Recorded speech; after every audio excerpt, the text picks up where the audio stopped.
those were the days. Did the Braves lost too? Yeah, it's an all-Texas.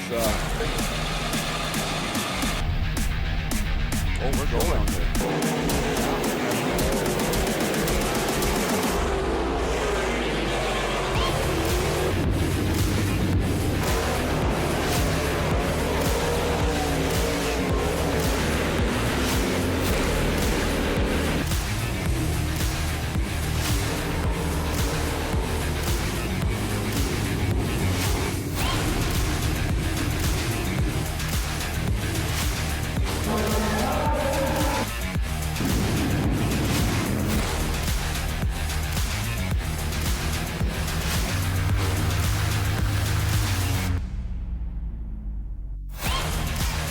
This is a production of Darn TV. Well, welcome to the Whoa. Dirt Weekly, episode 37. 37. Woo! And our final light turn-off night. Well, this ain't the final show. I'm talking the Jamestown Speedway Oh. was the final sign-off of our tracks. Our 2023 racetrack recap. In North Dakota. Yeah, this is Because you the always got final one recap. more. One more. Yeah. One more. Upcoming schedule. Could we have rescheduled something to maybe this weekend or now we're 2 weeks away from the banquet or a week and a half. Yeah. A little over a week from the banquet. Yeah, we're nestled right up. But Next- how much to the of a banquet man season. are you, as cold as it was at the Stampede? Are you willing to take another week into October? The weatherman is pretty the way the weather spicy for looks, next weekend. Not this weekend, but next weekend. Fire him up. Let's go. You're going through the slick. The slick is ice. It'd be fun. The weather wasn't super cold at the Stampede. Not as cold as maybe it could have been. It was more Friday night was super cold. Saturday was gorgeous. Mm-hmm. Perfect racing weather on Saturday. Yeah. Friday night was Yeah, they weren't the same. jump on your temperature-wise. put on your snowmobile suit and all your coverings because it was cold. Do you feel it in the car? Not once you get racing. I No, don't. yeah. I don't. Yeah, you're focusing on other things. Anywhere maybe you do feel it, you wouldn't necessarily feel it is sometimes I breathe heavy all the time in my whole life. I can sit here and I breathe heavy. So if I don't do the right stuff in the helmet or maybe on the visor, I fog up Yeah, fogging is an issue when it's cold at out. this time of the year, much like it would be if you were snowmobiling. So Yeah. So I that's have true. fog wipes and spray that I put on there, anti-fog, so it helps it not fogging. A lot of guys will crack the shield a little bit. Yeah. That makes your eyes water, but Then it does. makes your eyes water. But then it's not foggy, so Open up that's all u- the vents. that's usually my Whatever on your go-to, vent, so. make sure all the vents are opened up so that way you get some airflow through. Yeah. The guys that have the hose, Yeah, The helmet I've never blowers. had that, but they Me say neither. that keeps the fogging down too. So me So neither. what does the cold come into play? What do you have to do anything different with your setup? Or are you concerned about anything with the cold? Your tires get, you're always trying to rock back and forth to keep the heat in the tires, to keep the grip. Is that a deal? I don't know. I always think that if there's moisture on the track, it usually lasts longer.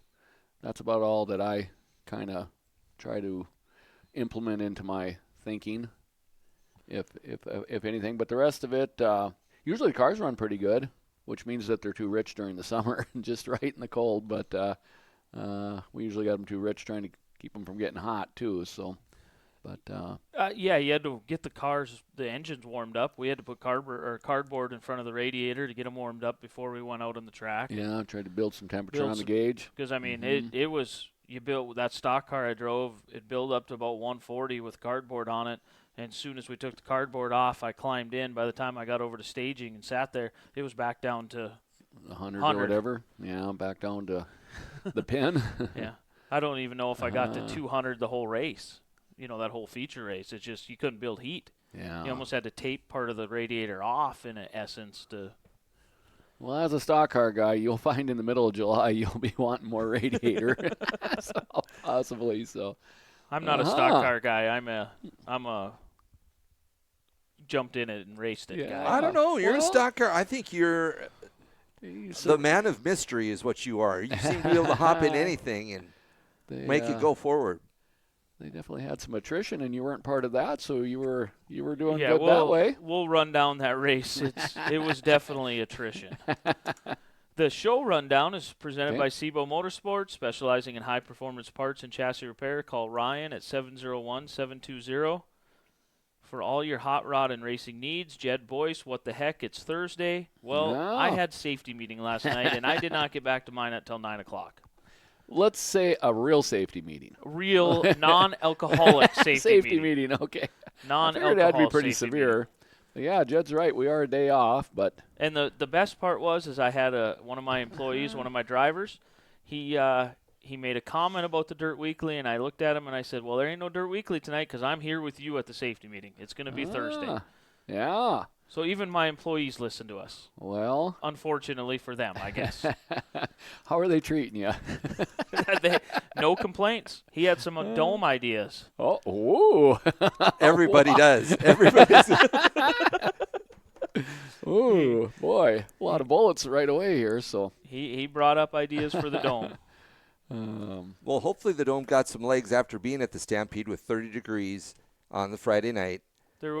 There was a few people that made the comment. Hey, man. This would work really well in the dome. Freedom Township. Yeah. Move that right over there to the dome. Uh-huh. Oh, that picks a lot of things. Yeah, racing recap. We had the Jamestown Stampede.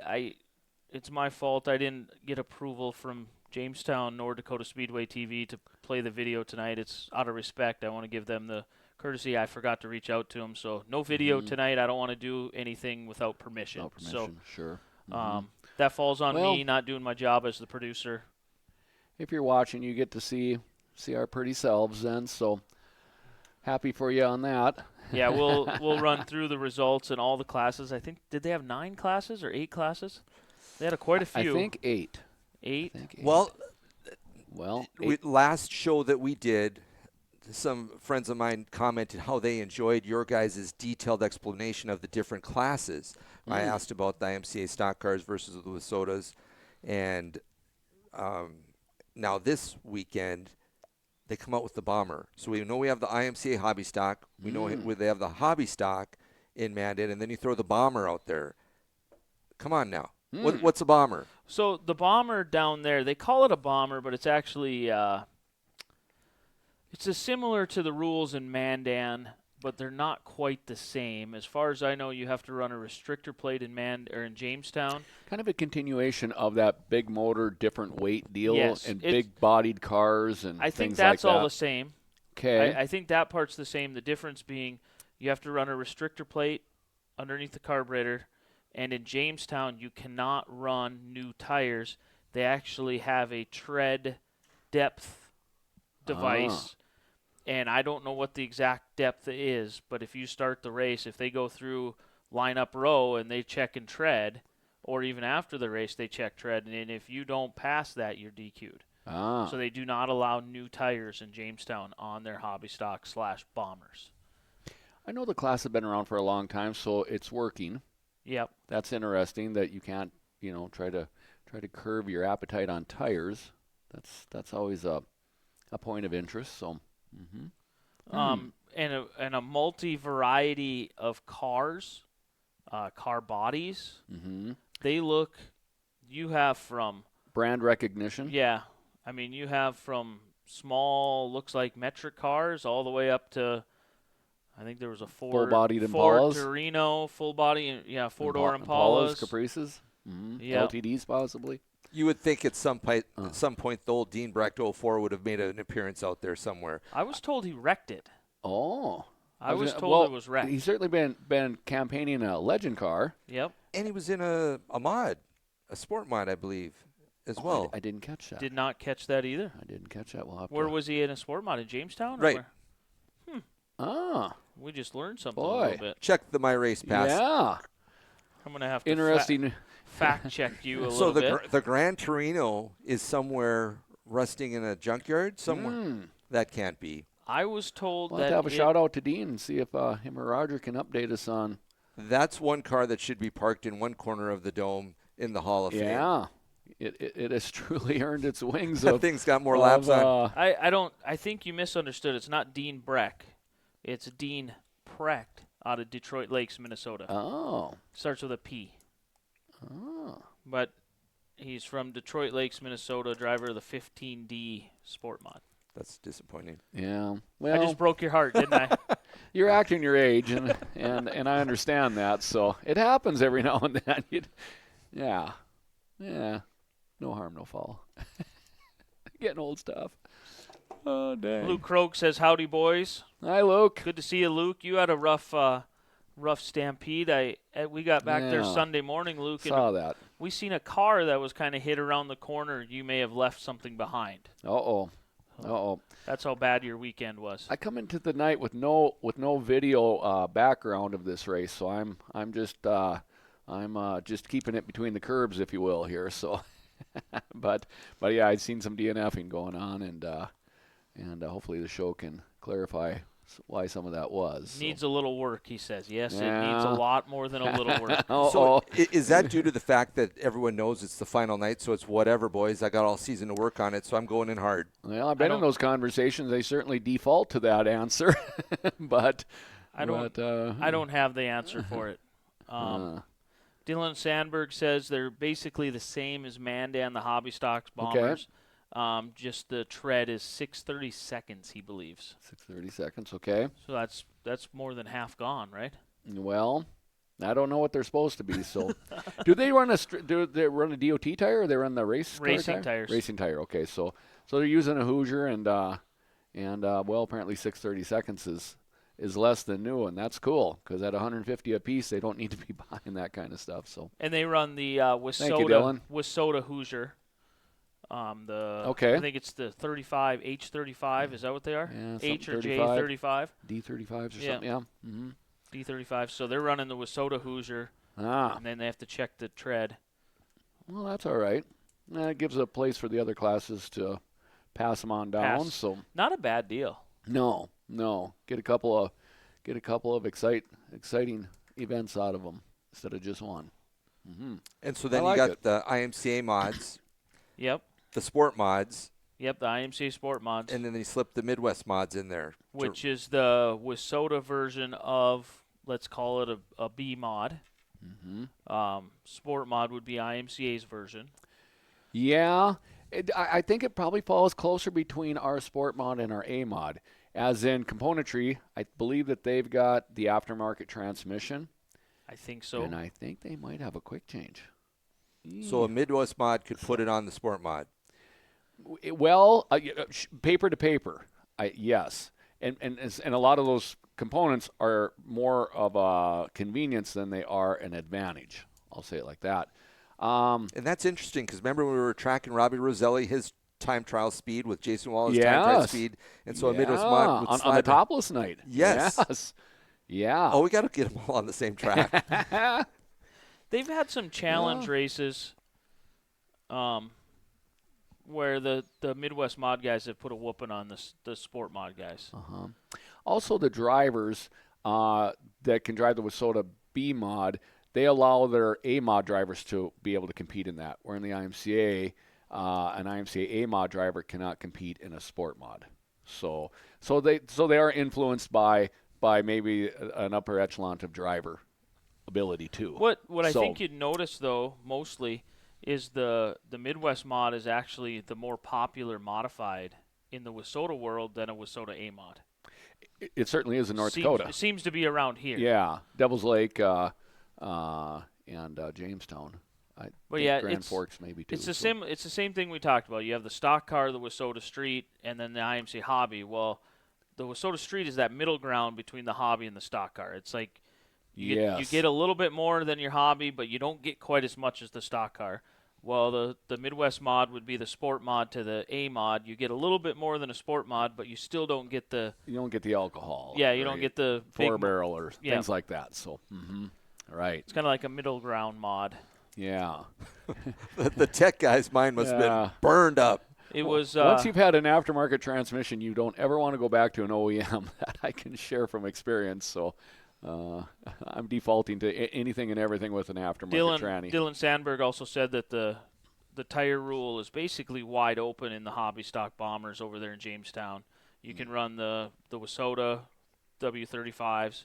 You can run DOT tires. You can run the IMCA G60s, or you can even run the Cooper Cobras, which I know were a hot one. Yeah, I remember that back in the day. I even like it more than because it allows even the IMCA mod then to pass the tire down too in that Yes. in their region. So, yeah. And I did Thank you hear again, Dylan. the call. I think Becca and John were talking about if you didn't partake in Friday, you were welcome to come on Saturday. So I was expecting to see the hot rod. Oh, I didn't You catch had that. to start tail back, but you Yeah. could have came and played. Well, We even had a spot next to us for you. I might have earned that far back spot. I might have forgot how to drive. I missed the last 2 shows, so I'm not sure what I got going on. There's 2 other guys that you seem to hang out with that had to start in the back too. Yeah. That's what I seen. So, yeah. Saturday morning, any thoughts? Were you? Well, again, you were touching on how cold it was, and to get off course a little bit. My youngest was playing football up in Kenmare, and let me tell you, it wasn't too bad with the sun up, but once it went down, it cooled right off. Thank goodness there was no wind, so I'm not sure I was completely thawed out by 8 in the morning on Saturday. We thought we dressed for it, and there was no wind, but their Crystal Light out of their little container had froze on the table. You could not run your fingers through it. It cooled right off up in Kenmare. So, again, as I've been sharing, I've been working on an addition to my shop, and in hindsight, I'm glad I stayed focused on that. As you say, some guys that are close to me didn't draw very well, and I had a heck of a time all weekend. So I did stay home, and I did get something done on my shop front. Did you talk to Wayne Johnson before he embarked on his final run? We did talk a little bit on Friday. He was double checking to see if I was coming down, and I wanted to because of his last hurrah, and I didn't get to, and I have not followed up with him afterwards. But I am repping.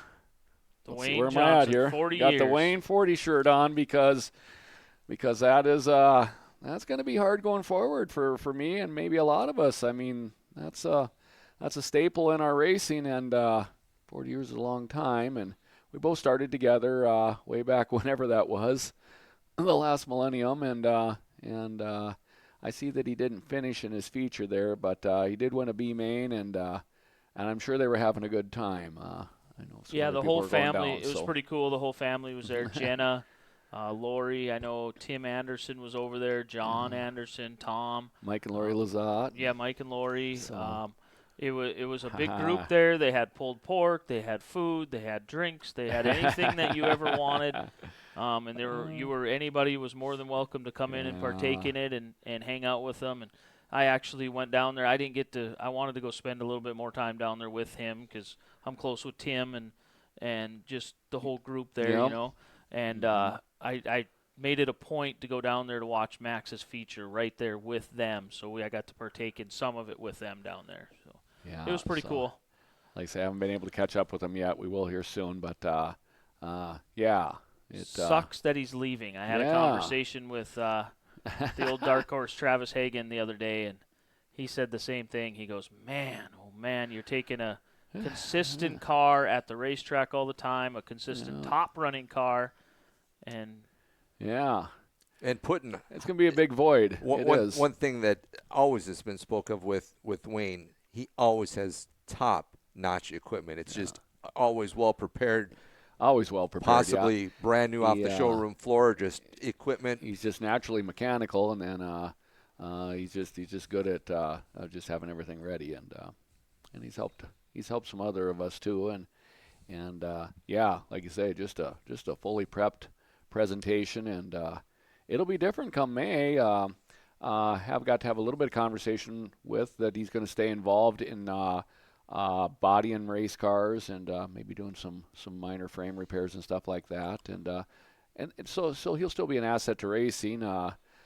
Says he's still going to come to the races and watch, and we're sitting here kind of crying in cool. our beer over him leaving, and I bumped him in the store, and he's as happy as could be. I said, surely maybe you'll get into a stock car like you guys. Yeah.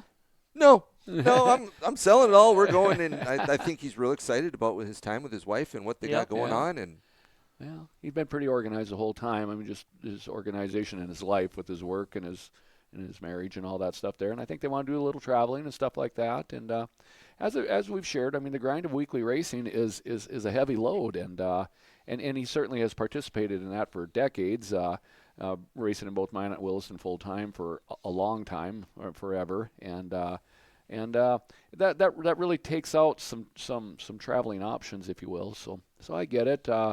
I might even be a little jealous. As I tell him, I'm not smart enough to make that decision yet. So I may wish I did here awful soon. But what is the draw of racing full time versus part time? Could you get just as much enjoyment out of part time, or maybe even more? Is it that big of a deal to run for a championship? Well, I mean, it's just hard to put that in words. I mean, I'll reflect on myself. I had perfect attendance through 6th grade, so I kind of designed myself to just, if there's a race, you got to be there type of deal. So little follow through with that. But then I see friends of mine that aren't in a position to race full time look like they're having a great time. So, we reflect on Katie Ruby taking some time off, and man, don't look like she misses a beat. Brandon, we watch you take seemingly way too much time off, and boom, you're find victory circle pretty easy. So those are some options I'm going to be weighing personally going forward, just because it is a grind. I mean, weekly racing is a heavy load. So I think it's all in the way that you're wired as a person. I would love to be the person that could just race Nodak and show up Sundays, race. The rest of the week, you get the car ready on Monday, and you can go take the rest of the week all the way through Saturday. You can go to the lake. You can go do whatever. You divide your time up between both your hobbies. Maybe your wife is a lake person. You're a racer. Yeah. There's people out there that do that. They go see Medora. Yeah, they plan that time out. Yeah. It's funny because we literally at breakfast on Saturday morning had this exact conversation. It was Adam Goff, Brock Beater, myself. We were discussing why we do what we do. Why are we just continuous? Because this was the second week in a row. We froze our butts off the night before. And other than we just don't have any self-control, we have a toy, and we want to go play. Yeah. That is the only explanation that we can come up with. And we have the money to go play. So we have the toy, we want to go play, and we have the money to go play. So therefore, what do? We're going to go play. We got a win or not to. All right. Would it be a dream of yours? Would you want to, say, be with the World of Outlaws and just make it, if you were a Donnie Schatz and that was your life and you were racing 3/4 of the year every weekend, twice a weekend? Depends on where you're at in life. Yeah. Like right now where you're at with kids getting older, graduating, where I'm at with my kids older, graduating. The last 20 years, no, I'd want nothing to do with it because I enjoy what I did around here. But when you look at maybe Wayne and Lori, maybe they'd want to follow some of that, as some people have done, just participating in it. I can say just from age, that would be beyond my scope, but certainly following it a little closer would be fun. 10 years from now, I don't know where life's going to take a person, but if somebody called up, if Donnie Schatz called up or Tony Stewart and said, hey, I need a truck driver, a cook, and a tire guy. You interested? I'm game. Yeah. Let's go. Depending on where I'm at in life. Depending on where life has taken us. Since Donnie has started, there's been some people here from Minot that have kind of jumped on and been able to do that for a period of time for Donnie, and I'm sure it was very rewarding and fun. So think about being Kyle Larson. You're running NASCAR. All right, now I'm going into a sprint car. Now I'm going into a late model. I mean, he doesn't know where he's at, and he's great and everything. Yeah. The right age, the right environment. He has the ability to not even think about it. Yeah. His family supports him, and he's able to balance his time. You can see that he balances his time, but he goes racing when he wants to go racing. There's a documentary out there somewhere that I watched, or a show or something I watched, that he had to get permission from Hendrick and Jeff Gordon, because Jeff Gordon's basically taken over for Rick Hendrick, to even go do dirt track racing. So because if he gets hurt during dirt track racing, that affects their business. Yeah. Well, that had been a real deal with Casey Kane. So sometimes these NASCAR contracts, and for obvious reasons, they don't want you out messing around with other stuff because the sponsorship is so valuable, and it's based on you, the driver's personality character, that if that doesn't, if you were to get hurt doing something else, that would be hard to explain. And let's reflect on that. I mean, Chase Elliott this spring, he's out goofing off on a snowboard, and he Broke ends his up leg. And misses whatever he missed, 6-7 Then misses nights. the playoffs, so then Napa isn't in the playoffs. I mean, it's a huge Yeah, ramification.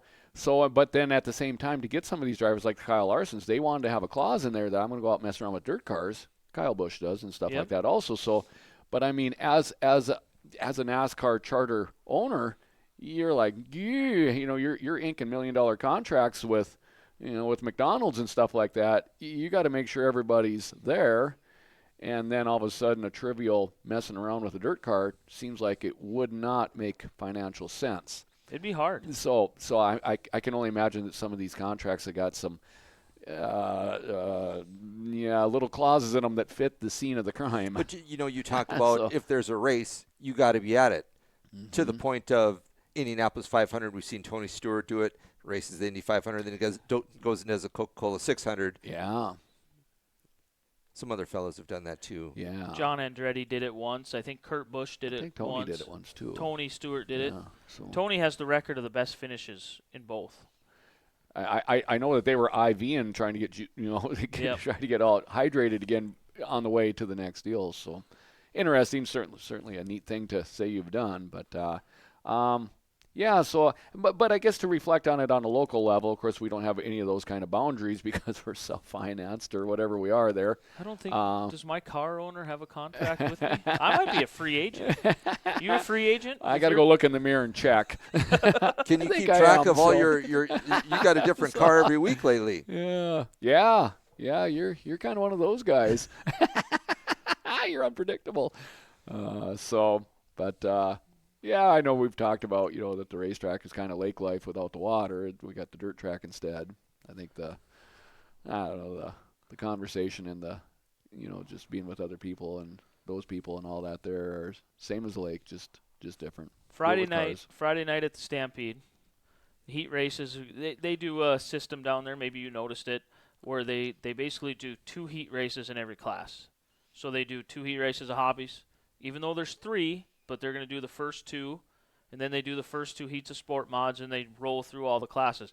Then they come back around, and they finish out the heat races in every class in the same order. In other words, they don't finish the class completely. Correct. Yeah. Correct. Mm-hmm. So as to why? I think they just want to give the fans a variety. I believe that's what it's about. I have seen that in the past there, and I guess I don't know that I catch an obvious reason why, but I think it is kind of cool too. And then you kind of get the last hurrah, the encore when they come around one more time. Yeah. Super thankful. Max and Brock were in the first 2 heat races of sport mods. I was in the first heat race of stock cars. So we run through the heat races. Max did. He held his line. Passed a couple cars in the heat race. I think he went +2. He started tailback. Number 1, we all went in there with the attitude that Max was going to start tailback and I was going to start tailback in the stock car. Brock was just going to draw. Well, we go, Max, go ahead and draw. 97. Well, that's solved.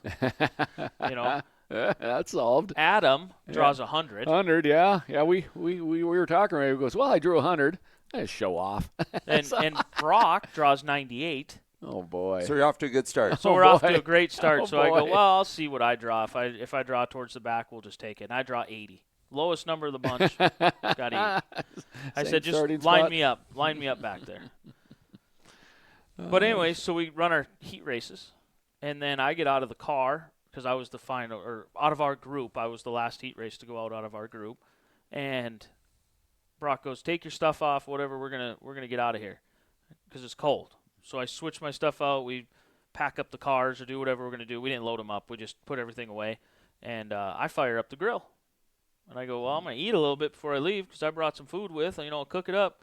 And Adam comes over and Brock's there and goes, hey, dude, shut that off. It's too cold out to be doing that. We're going to go to Applebee's. So in the middle of the races, we jump in the pickup, we take off, and we watch the rest of the races sitting at Applebee's, right, with it on our phone. With the phone's on, huh? Well, I got to know about going from your hobby into that IMCA stock car. What'd that feel like? Felt like I Yeah. almost knocked the wall down taking the green flag. Well, we talk about steering quickeners. Oh, and man. you've been hobby stocking it here this last half of the summer. So, and we talk about Max, the hand over hand deal and whatnot, and he's been messing around now with the sport mod for the second time. But now you got to jump in a car with the steering quickener. Max was a way faster learner than his dad. Max jumped in that thing. Tell us more. Max had a couple laps down in Mandan that, he kind of struggled. But once he got it figured out after lap 2, he was pretty smooth. Me, I didn't have any hot laps. I go out there and I'm trying to get used to. I'm steering the car, going, okay, this is how far I got to go. This, so just not necessarily warming up the tires. I'm just playing with the steering. Kind of find out where the edges are. Yep, playing with the steering. Number one, I don't know what's going to happen when I get on the throttle. I've never drove a stock car before. Yeah, no hot laps, no nothing. No hot laps, nothing. So I'm starting last or second to last or whatever. It's moist. It might wheelie. Yep. You're dealing with a lot more horsepower, aren't you? A lot more horsepower. Well, so we're sitting in the pits, and Adam's kind of talking to me a little bit. Brock's talking to me a little bit. They're showing me how the brake bias works. They're, and I Yeah, you got jokingly, adjustments in this. I Yeah. jokingly said, and we got it in the center, so I had equal front, equal back, rear, and I go, this is a serious question, but half joking. Do you guys have time to mess with this thing while you're racing out there? Oh, yeah. And they both go, oh, yeah, you'll have plenty of time. You'll have plenty of time. You got your hand on it. Do, do, do, do, do. I go out there for the heat race, and I get on the throttle, and the thing starts to kick out on me a little bit because it has a little bit more power. Tires didn't hook up, whatever reason. And I go to correct, and that thing takes off hard right because I overcorrected. With the, You gave it a handful. I went like this, and the thing goes up to the wall, and I drop the throttle, and I get it turned back, and then I gun it and go. And I look like a herky-jerky the whole rest of the race. You used all 4 lanes. There was 2. Thankfully, I was in last. That's the whole reason why I wanted to start in the back, because there's just no Especially with no hot laps. Oofta. no easy way to adjust. When you're used to this Being normal. to this, Right. that's Yeah. a huge difference. Yeah, so explain to me where the light bulb moment was then for the feature the next night, because you did very, very well. Hard charger, Yeah. No. Our, 22nd to 8th. so the light bulb moment was a conversation I had with Max, because Max, I could tell, was – so the first night Max ran his heat race, he was able to start 16th. He would have made the Roles dash. have reversed. You're taking Okay. advice from your 15-year-old now. Well, we were talking. Was it advice or whatever? Basically, what I did is I swallowed the words that I said to him as advice, and I said, I better take them same words. I think I went into that heat race thinking about it too much. I went into it thinking about the steering way too much. Yeah. Yeah. It sounds like it. It feels like it. So you're telling it. So the feature race, Max starting 16th, right in the middle of traffic. He goes, Dad, should I start in the back? And I go, nope, you're starting there. You prove that you can pass cars. You're starting there. I go, just go out. Don't think about it. Just let your body do. Don't think about the race. Don't think about anything. Just go out and let yourself react to the moment. Don't try to make plans. They never Yep. work. React in the moment. And as React he in the goes, moment. okay. I like I go, just go out and have fun. React in the moment. And then as I walked away from him, he takes off, and I walked away, and I go, maybe that's what I should do. React in the moment. So that it wasn't necessarily a light bulb moment. I went out in the feature, and I didn't even think about the steering. You were practicing what you preach. I didn't even think when I went out for the feature. My goal was not get caught up in something stupid, something wreck. The classes going up to that, the sport mods weren't too bad. I think the sport mods had a few cautions. I can't remember, but it wasn't terrible. They ran quite a few laps green flag, and then they had a caution at the end. So maybe they had 2 or 3 cautions. But the Midwest mod feature that was before our stock car, that was brutal. Brutal. And the hobby stock feature that started tonight, I think they had a couple red flags. You just go down the list of classes, and it just seemed like a lot of them were. I'm not done talking about your race. We'll go back to it, but I just think it's very, very, very intriguing. It's just like the Kyle Larson deal, hopping in it, and when you get in the groove, did you feel that it was like, yeah, she's going? If you had a 50 lapper, did you have something for Desha? no. That was quick. I'm not going to say I did or didn't. I felt quick. I felt fast. As the race went on, I felt fast. More importantly, 11 cars finished, and I got 6th. So do the math on that. Yeah. Okay. Yeah.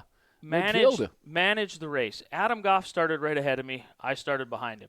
My plan was let's follow Adam for a little bit. He's a stock car veteran, 4 years into this deal. Yeah. Let's follow Adam for a little bit. If I can keep up with him, I think I'll have a good piece, Well, he takes off like a bat out of hell. The green flag flies, and we come around to the back straightaway, and I'm looking for him.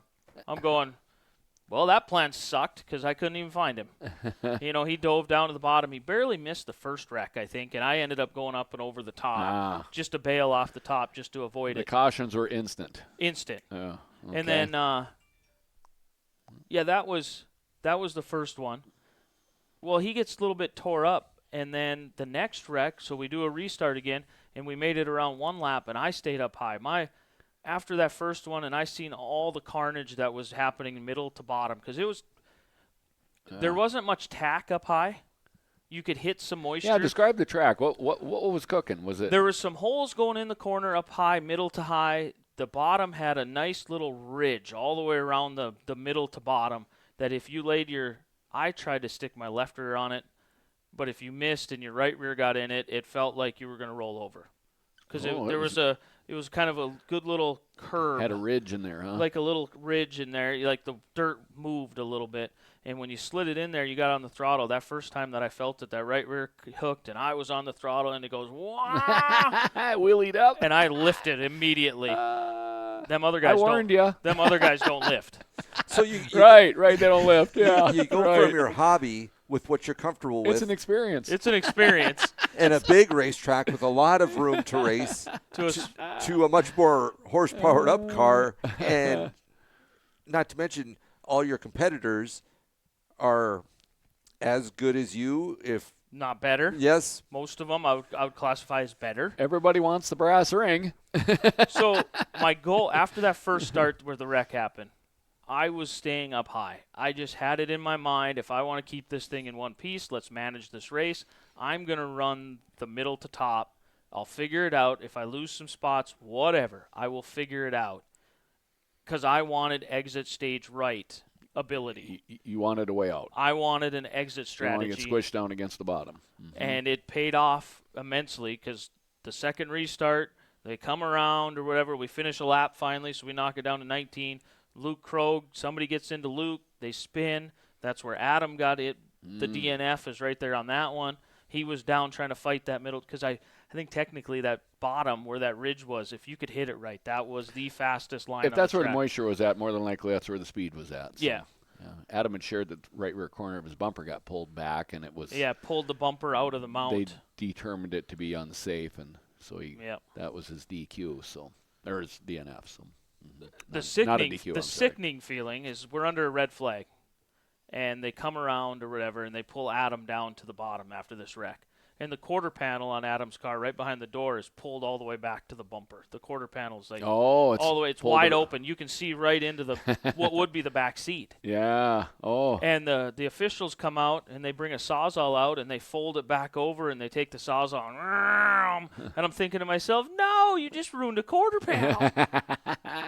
If that was the middle of summer, I'd be pissed.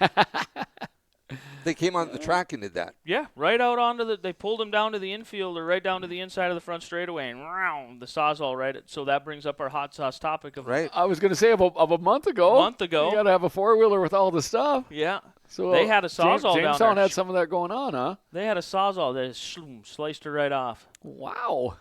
Then they come around, I think a few pace laps later, they called him down front again, and they said, no, with your bumper like that, you got to go. Yeah, they said it was unhooked on the one side, so. Unfortunate for him. For me, it was just, like I said, managing the race. Mm-hmm. And once we got a green flag stretch, I was able to, I think I was one of the only guys maybe that could figure out that higher line and do my diamond in 3 and 4. I'd run it in up high, and I'd come out in the middle. It's your baby. And come down off of it, yeah. In 1 and 2, there was a couple times where I hung the right rear up over the edge, and I missed the high. I actually went too far. You got up on the crown? Got up on the top right there, and then when I moved myself down, I actually knocked off like 3 or 4 cars running them lines. So I did pass some under green flag racing, which felt really good. For sure. Well, you were getting around with the 5-car and Estevan up high, too, so I can kind of picture what you were doing there. So once But at the end of that 15, I think we ran off 12 or 15 laps. I don't know how many we did on the green flag. I was huffing and puffing. Was it still doing wheelies every now and then? Or? Yeah, depending on where you ran on the track. Yeah. It So was, you catch talked the grip about and up the throttle guns? control with all that power where you you had to feather the throttle. So what they did before they ran their B mains, they ran the hobby stocks, and then before the sport mods went out, they actually went out and bladed it. They were trying to, because it was cowboy up It was getting at the rodeoed. beginning of the night. Mm-hmm. So they went out and tried to blade it. Well, what that caused, when you took and you scraped that blade across there, the holes were still there, but they weren't as big. Yet. Well, I mean, Yeah. they weren't terrible for Yeah. us. You could still see where they were. Tried to get the solidness of the high spots cut Right. off. But when they cut the high spots off, what it did is it created a slick surface. Well, what comes after that? Dust. Not bad dust, but it became dry or slick, like almost like a dry slick track. Getting patchy. Yeah, so it was super patchy where there was moisture in holes, moisture here, moisture there, but then slick.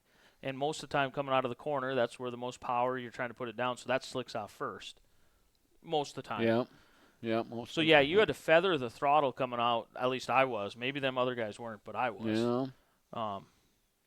And then my brother gave me some constructive criticism. Adam did.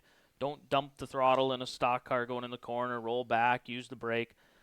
The biggest thing that I looked at them guys at the end of the night, at the end of the race, I got out of the car and I looked at them and I said, "You two are liars." And they go, "Why?" I go, "I had no time to adjust them brakes. Not a single one." Well, after 10 nights, you will. So did you fall in love? Oh, yeah. Yeah. It's a blast. I wish I could afford one. A different time and place in life, like I said, I wish I could afford one. But It gave you a different excitement than the other class? yeah, it gave me something. Yeah, something different, something Well, I new. mean, you've only done it once, so I mean, you need to do it a half a dozen times so you have something. Yeah, I mean, better it's just- nights and lesser nights and all that. But It was cool to race with them guys. I passed some guys that I've looked up to maybe in my life at one point in time. Some names that I've heard of in my life, being fast cars wherever they're at. yeah, And I was able to drive by or past them, and I was the fact that I took the checkered and yeah, I was in 6th and 5th, 3rd, and 4th were directly right in front of me. yeah. That's I pretty thought awesome. I thought a few more laps and maybe I could have got one of them or another restart. I wanted to restart on the outside because that's where I felt I was good. So 2 of the restarts I had to restart on the bottom. You know how that goes. Yeah, And in the wrong lane, in the wrong lane. according to me. Oh darn. So you could see Gabe and Sean? Yep. They had quite a duel going on up there. It was fun to watch those two. Yep. I didn't get to watch it necessarily, but I could see him up there. My dad kind of threw some criticism about how I raced, did this, did that. My brother defended me and said, "Hey, you got to look at it this way. He just went from a hobby stock that things are going whatever. On a scale of 1 to 10, they're a 5. And he just upped it up to an 8. Yeah, And that's how fast things happen in them stock cars. Why are there pileups sometimes when somebody spins Yeah. out? Things are happening you're just too close together. you're on top of one another. And Synchronized things happen, wheelies. things happen like So- that. You can't even the one where I exited off the top of 3 and 4. When I seen that wreck happening, I had not even a split moment second. It was a boom and off the top. And when I come back on, I turned around down there, come back on. The whole track was blocked. The whole damn thing was blocked. They had to red flag it because we couldn't even make pace laps. Great move. I went off the Yeah. top. Good move. Saved a car. Great defensive move for sure. And that's where I decided I wanted the exit. And the car is no damage. Didn't get a dent. Didn't touch a car. Yeah. That's a statement because apparently 15 of them did. Yeah. So, Manage. The biggest thing yeah, you was manage is the race. manage the race. Yeah. Where 25 years of doing this racing thing helped me in Yeah. that sense because racecraft and managing a race is the same in just about any division you're in. The speeds are different, but managing the race Yeah. and having Yeah. the know-how or the ability to read things. That's what I call it. You talk reading. about Kyle Larson jumping in many different things. He would have a presentation to him that just can manage whatever. Yeah, and you did that. And you kept yourself grounded knowing this is the first time you've ever done it. So, you weren't trying to superstar a 10-car pass when it wasn't probably real practical. The biggest thing that in talking with guys, the biggest thing I did not have is trust in myself and trust in the car, me in the car.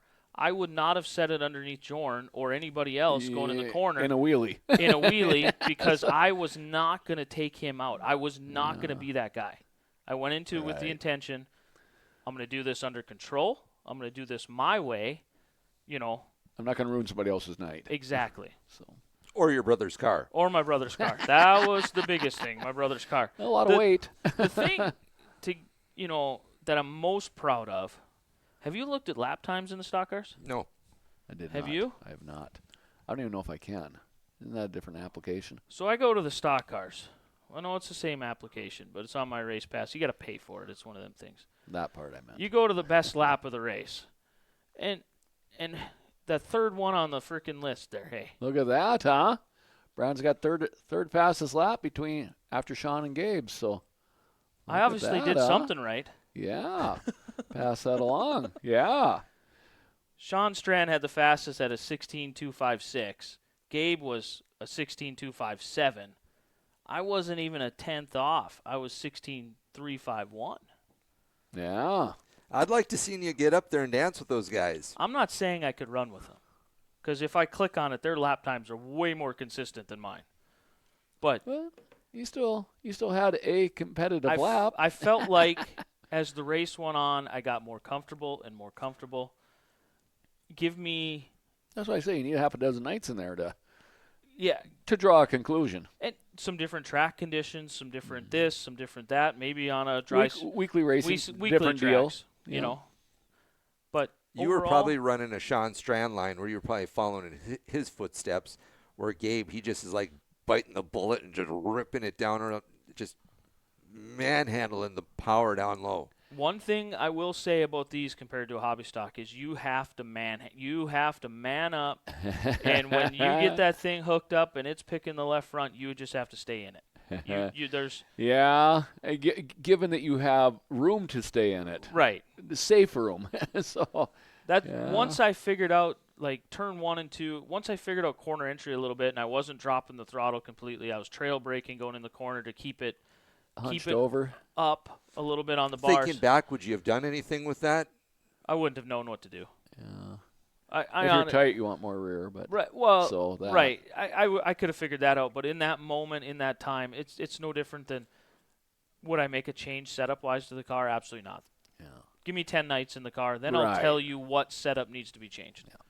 Yeah. It looked like a nice neutral car. I got to see some of Brock's laps in it the week before, and Adam had shared that it was a car of speed for sure, and it sure looked like it. So, yeah, just need more track time.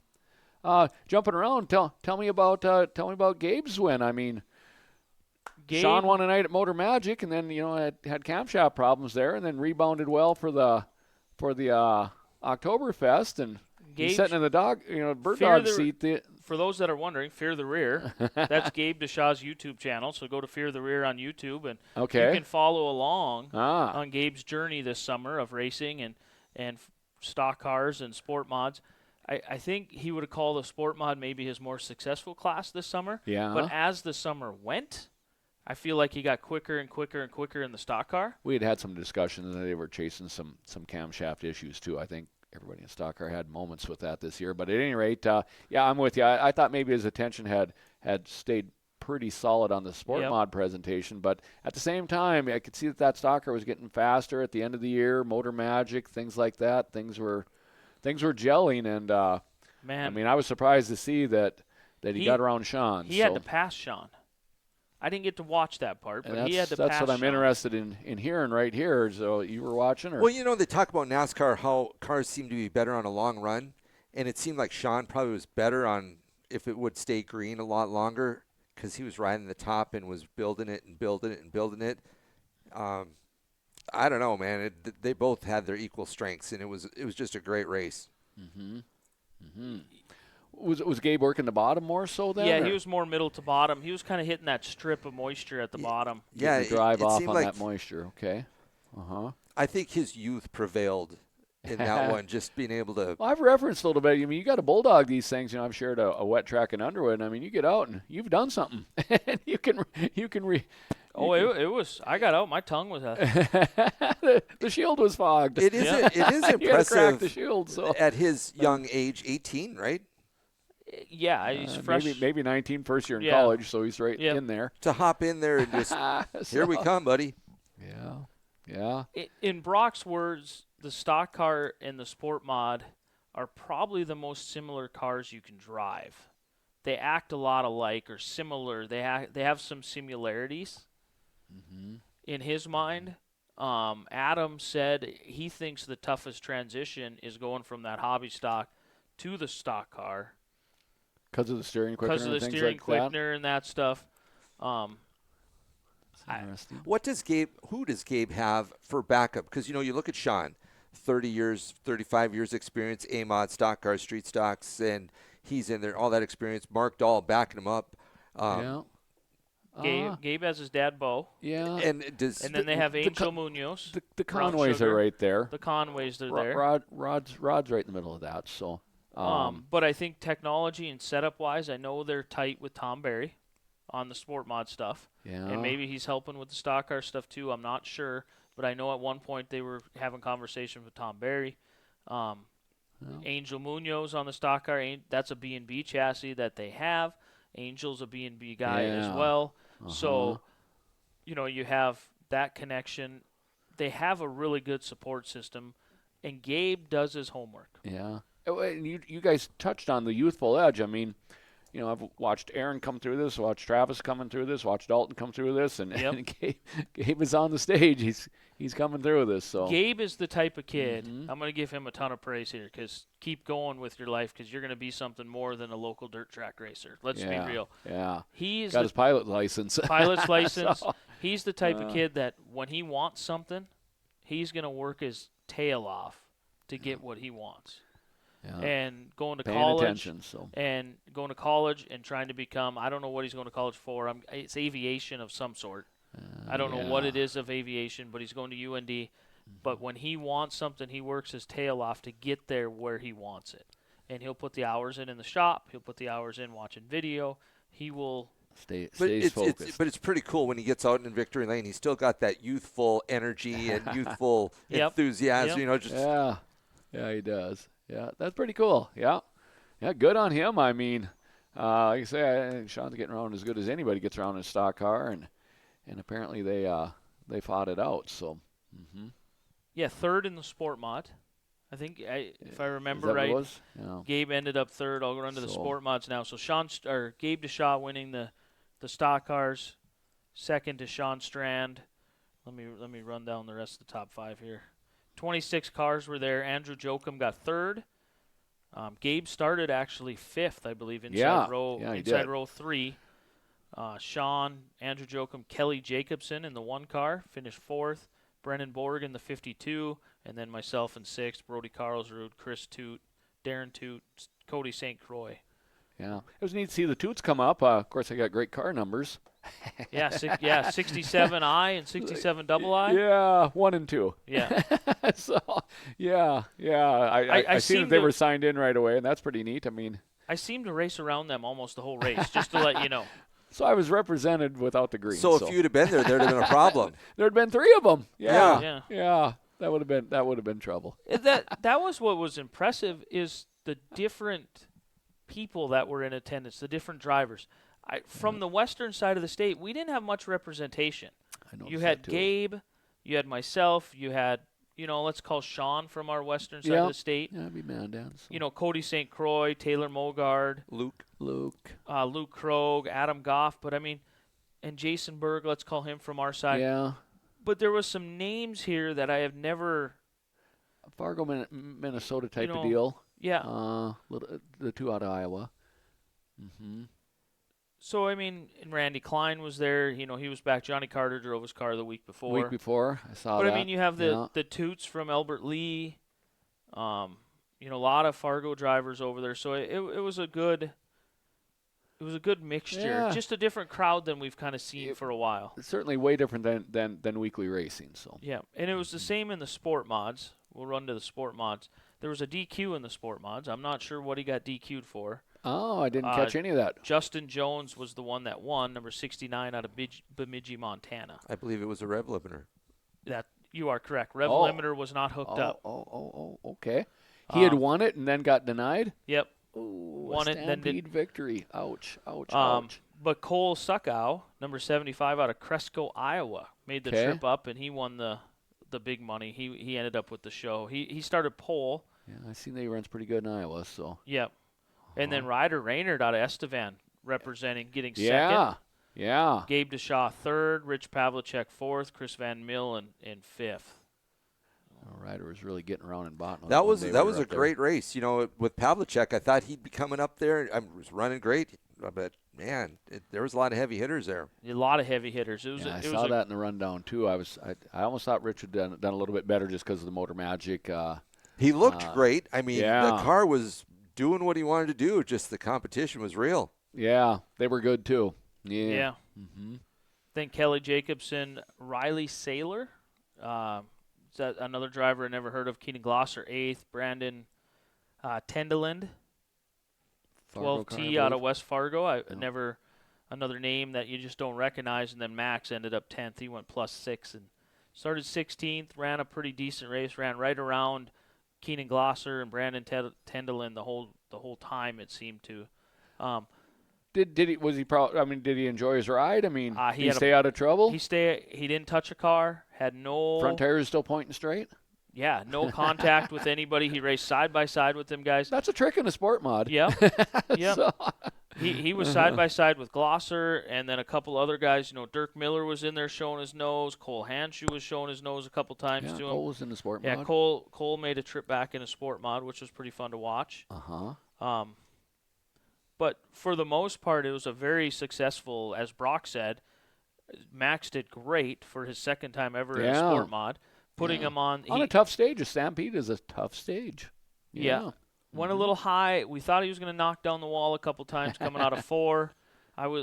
As I said earlier, I was up with the Johnson family, watching up there, and we all kind of gasped at the same time because he went into 4 or 3 and kind of washed up the track, and we all go, oh, but he got it to turn and go down the hill a little bit. And he had the sport mod tight a few times? Yes. I think Max probably did so well because he doesn't know what he doesn't know. And that young thing, and naive. Stampede's a big deal keep for you. Ahead. It's a big deal. It's got a legacy, and you win it. It means something, right? He doesn't know that. He doesn't know that this is got such a big rep. It's just racing. We try to bring it interesting. We try to expectations. We've done this with his whole career, to where expectations are low. Let's go out there, smooth, fast, under control. Out of trouble. Speed will come. Out of trouble. The speed will come. And he's kind of fell back a little bit this summer. Some nights he had a hobby stock. He got a little bit wild, got a little bit crazy. We've had to tone him down a little bit. We see it. We know we see it. We tone him back. Just you're not quite there, bud, but you're there. Yeah. So when he goes out in that race, he's not going out there to try to set the world on fire. I believe we went out with the same mentality. Keep your car clean. Yeah. Manage the race, and the speed will come. I like that manage the race deal because that really is the deal. To be in 22nd place and wreck a car is hard to explain. So don't do it. Don't want to. so don't do it. So, right. Yeah. So, you got to keep him. You might wreck it in so third, he's but 15, don't wreck it in going 20th. 16, getting good, moving up another class, having fun. Got to keep him, steer him clear from the girls. Distractions, because that's going to be coming big here. Well, what do you see at work? he's working clean. I'm not seeing nothing. Working clean. Yeah. It's hard to see your kids and at home they act differently than they do. Yeah. Somewhere else. To me, it's not a girl problem. It's a video game problem. You know that thing I was playing over there when you guys came in? It's a video game problem. He's almost 16. That's gonna change. It's gonna change. Pretty exciting. Yeah. Yeah. But overall, a great for him for what he did there. We're super proud of him. It's just he definitely made a case to run a sport mod in the future. So Well, we don't know plans going into next year quite yet. I know Brock gave away some of it, but we're still working out who's going to do what's going to do who type thing, what cars we're going to have and stuff. But I'll just put it out there now. We have a plethora of hobby stocks, not including the 5-car. The 5-car is owned by Dion Iverson. We have other ones sitting, cars sitting. If anybody out there is interested in a hobby stock, I can make a deal. Well, you had that bare bones one. It's still sitting there. That one can be. It's a brand new chassis, never been raced, never been put together. with that said, there's some slingshot guys that have aged out, slingshot drivers, I should say, because some of them are young girls, and I already see that Chris Schroeder had found a hobby stock for Sage. Yep. So I got word. So with that said, I mean that seems to be the next logical stepping stone, possibly, and that's good to know. We heard it Reach here. out to me. I'll be more than willing to help a young driver get started in racing, and I wouldn't even. I'm not saying I'll give them a car, but I'm willing to help young drivers get into racing. Well, let's slide back into that slingshot deal then, because we had a young Pfeiffer. buckaroo. My goodness. Oh, wow. I was so darn happy. So Estevan, point leader. I was so excited. Estevan, point leader, and he gets a little wild with the motorcycle. Probably bad influence from Uncle Jordan. Yeah, well, his dad and his uncle both are pretty tough on them.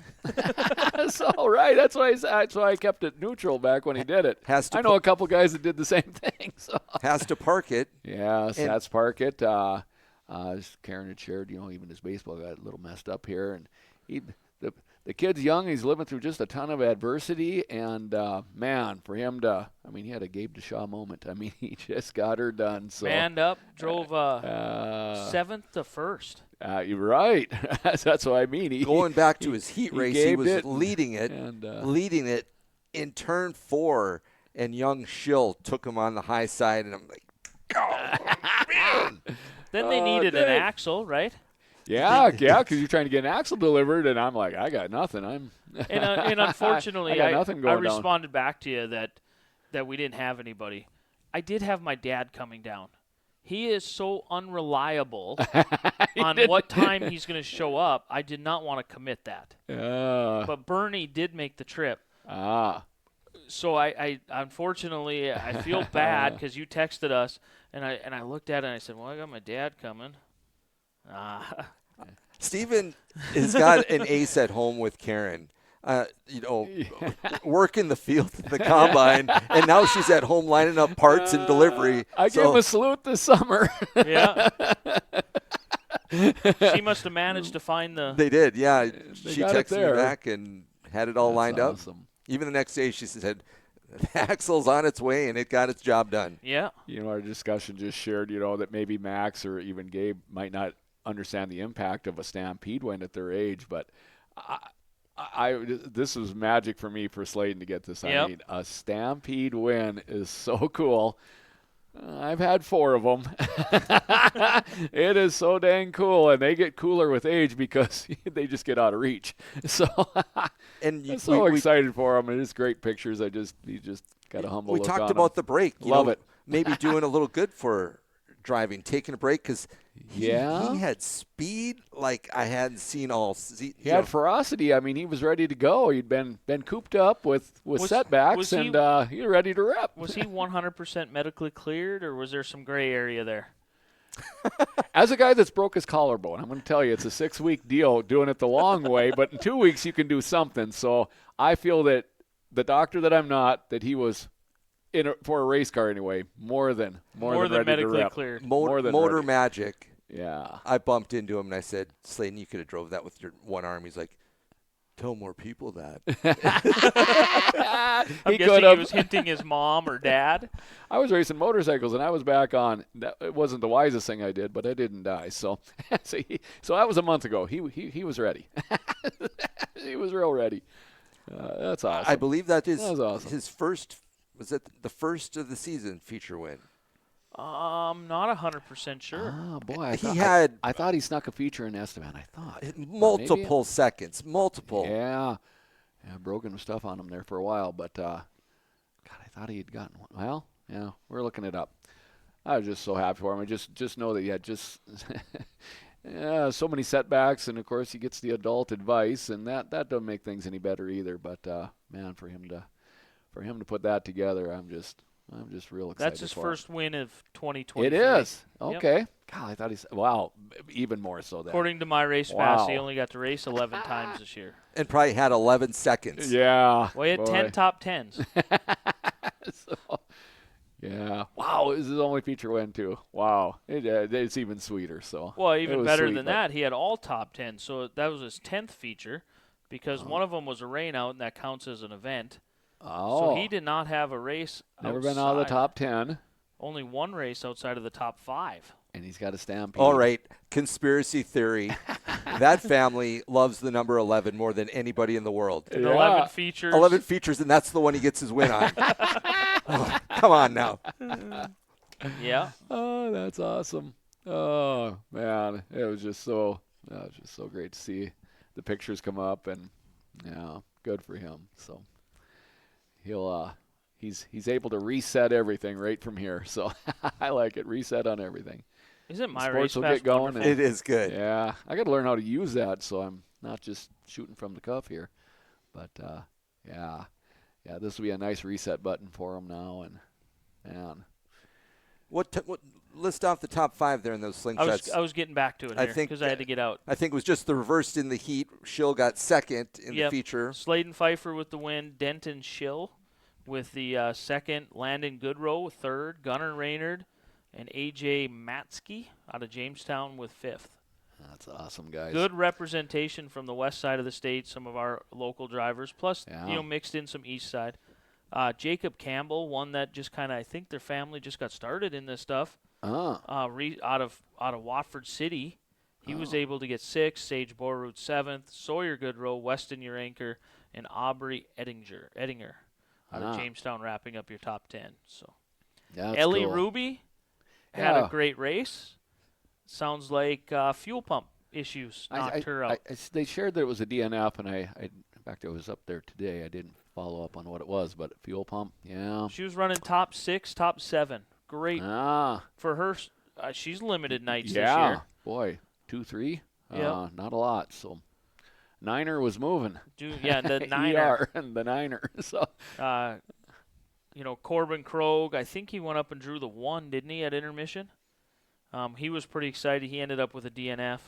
Carver Ballrood, DNF. Some fast cars ended up DNFing. So, geez, those cars fall victim to part failures as well. Yeah. Fuel pump. I wouldn't even think that they would have had a fuel pump. Car racing is such an interesting sport. It's always been separated from the ball and stick world, if you will. But nonetheless, your car or your machine has got to do it too, and there's a lot of things that got to go right. So. Yeah, motorcycles, cars, whatever you're doing, snowmobiles, whatever you're racing, boats. Mechanical factor. Proud of Slato on the win. Wow. That's just awesome. Great job. Wish you were still a Bishop Ryan Lion, but I still like you. Yeah, they're going to school in Bowbells. That's pretty neat. Actually seen Aislinn at the football game, so. So, yeah. We'll roll into. We're just going to run through the top 10 in their hobby stocks. Some names you guys might not know, know. Travis Ettinger, I'm guessing his kid runs a slingshot.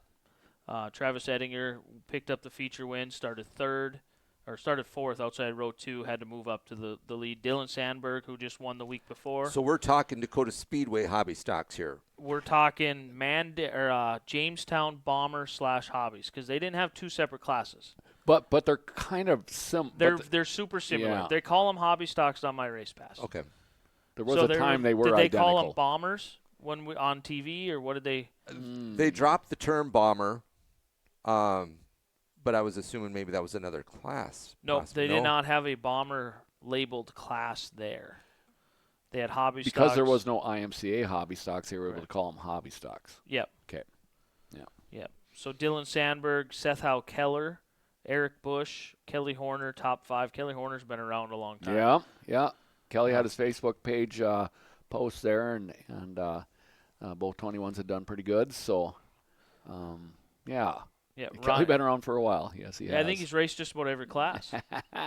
He's been around for a while, and yeah, he's. But what is that? When we say that he's been around for a while, what does that say about us? Well, that We've means been around. I think a while means like more than 30 years. Cause I'm 40, so 40 years. So Kelly can't be far. We're probably the same. Probably been around 40 years. Ryan Mund, 6th. John Gartner Jr., 7th. Brent Vetter. Preston Kinsley, I'm guessing, is that Quentin Kinsley, a relation? And Cade Getzow. Out of Lemoore, he rounded out your top 10.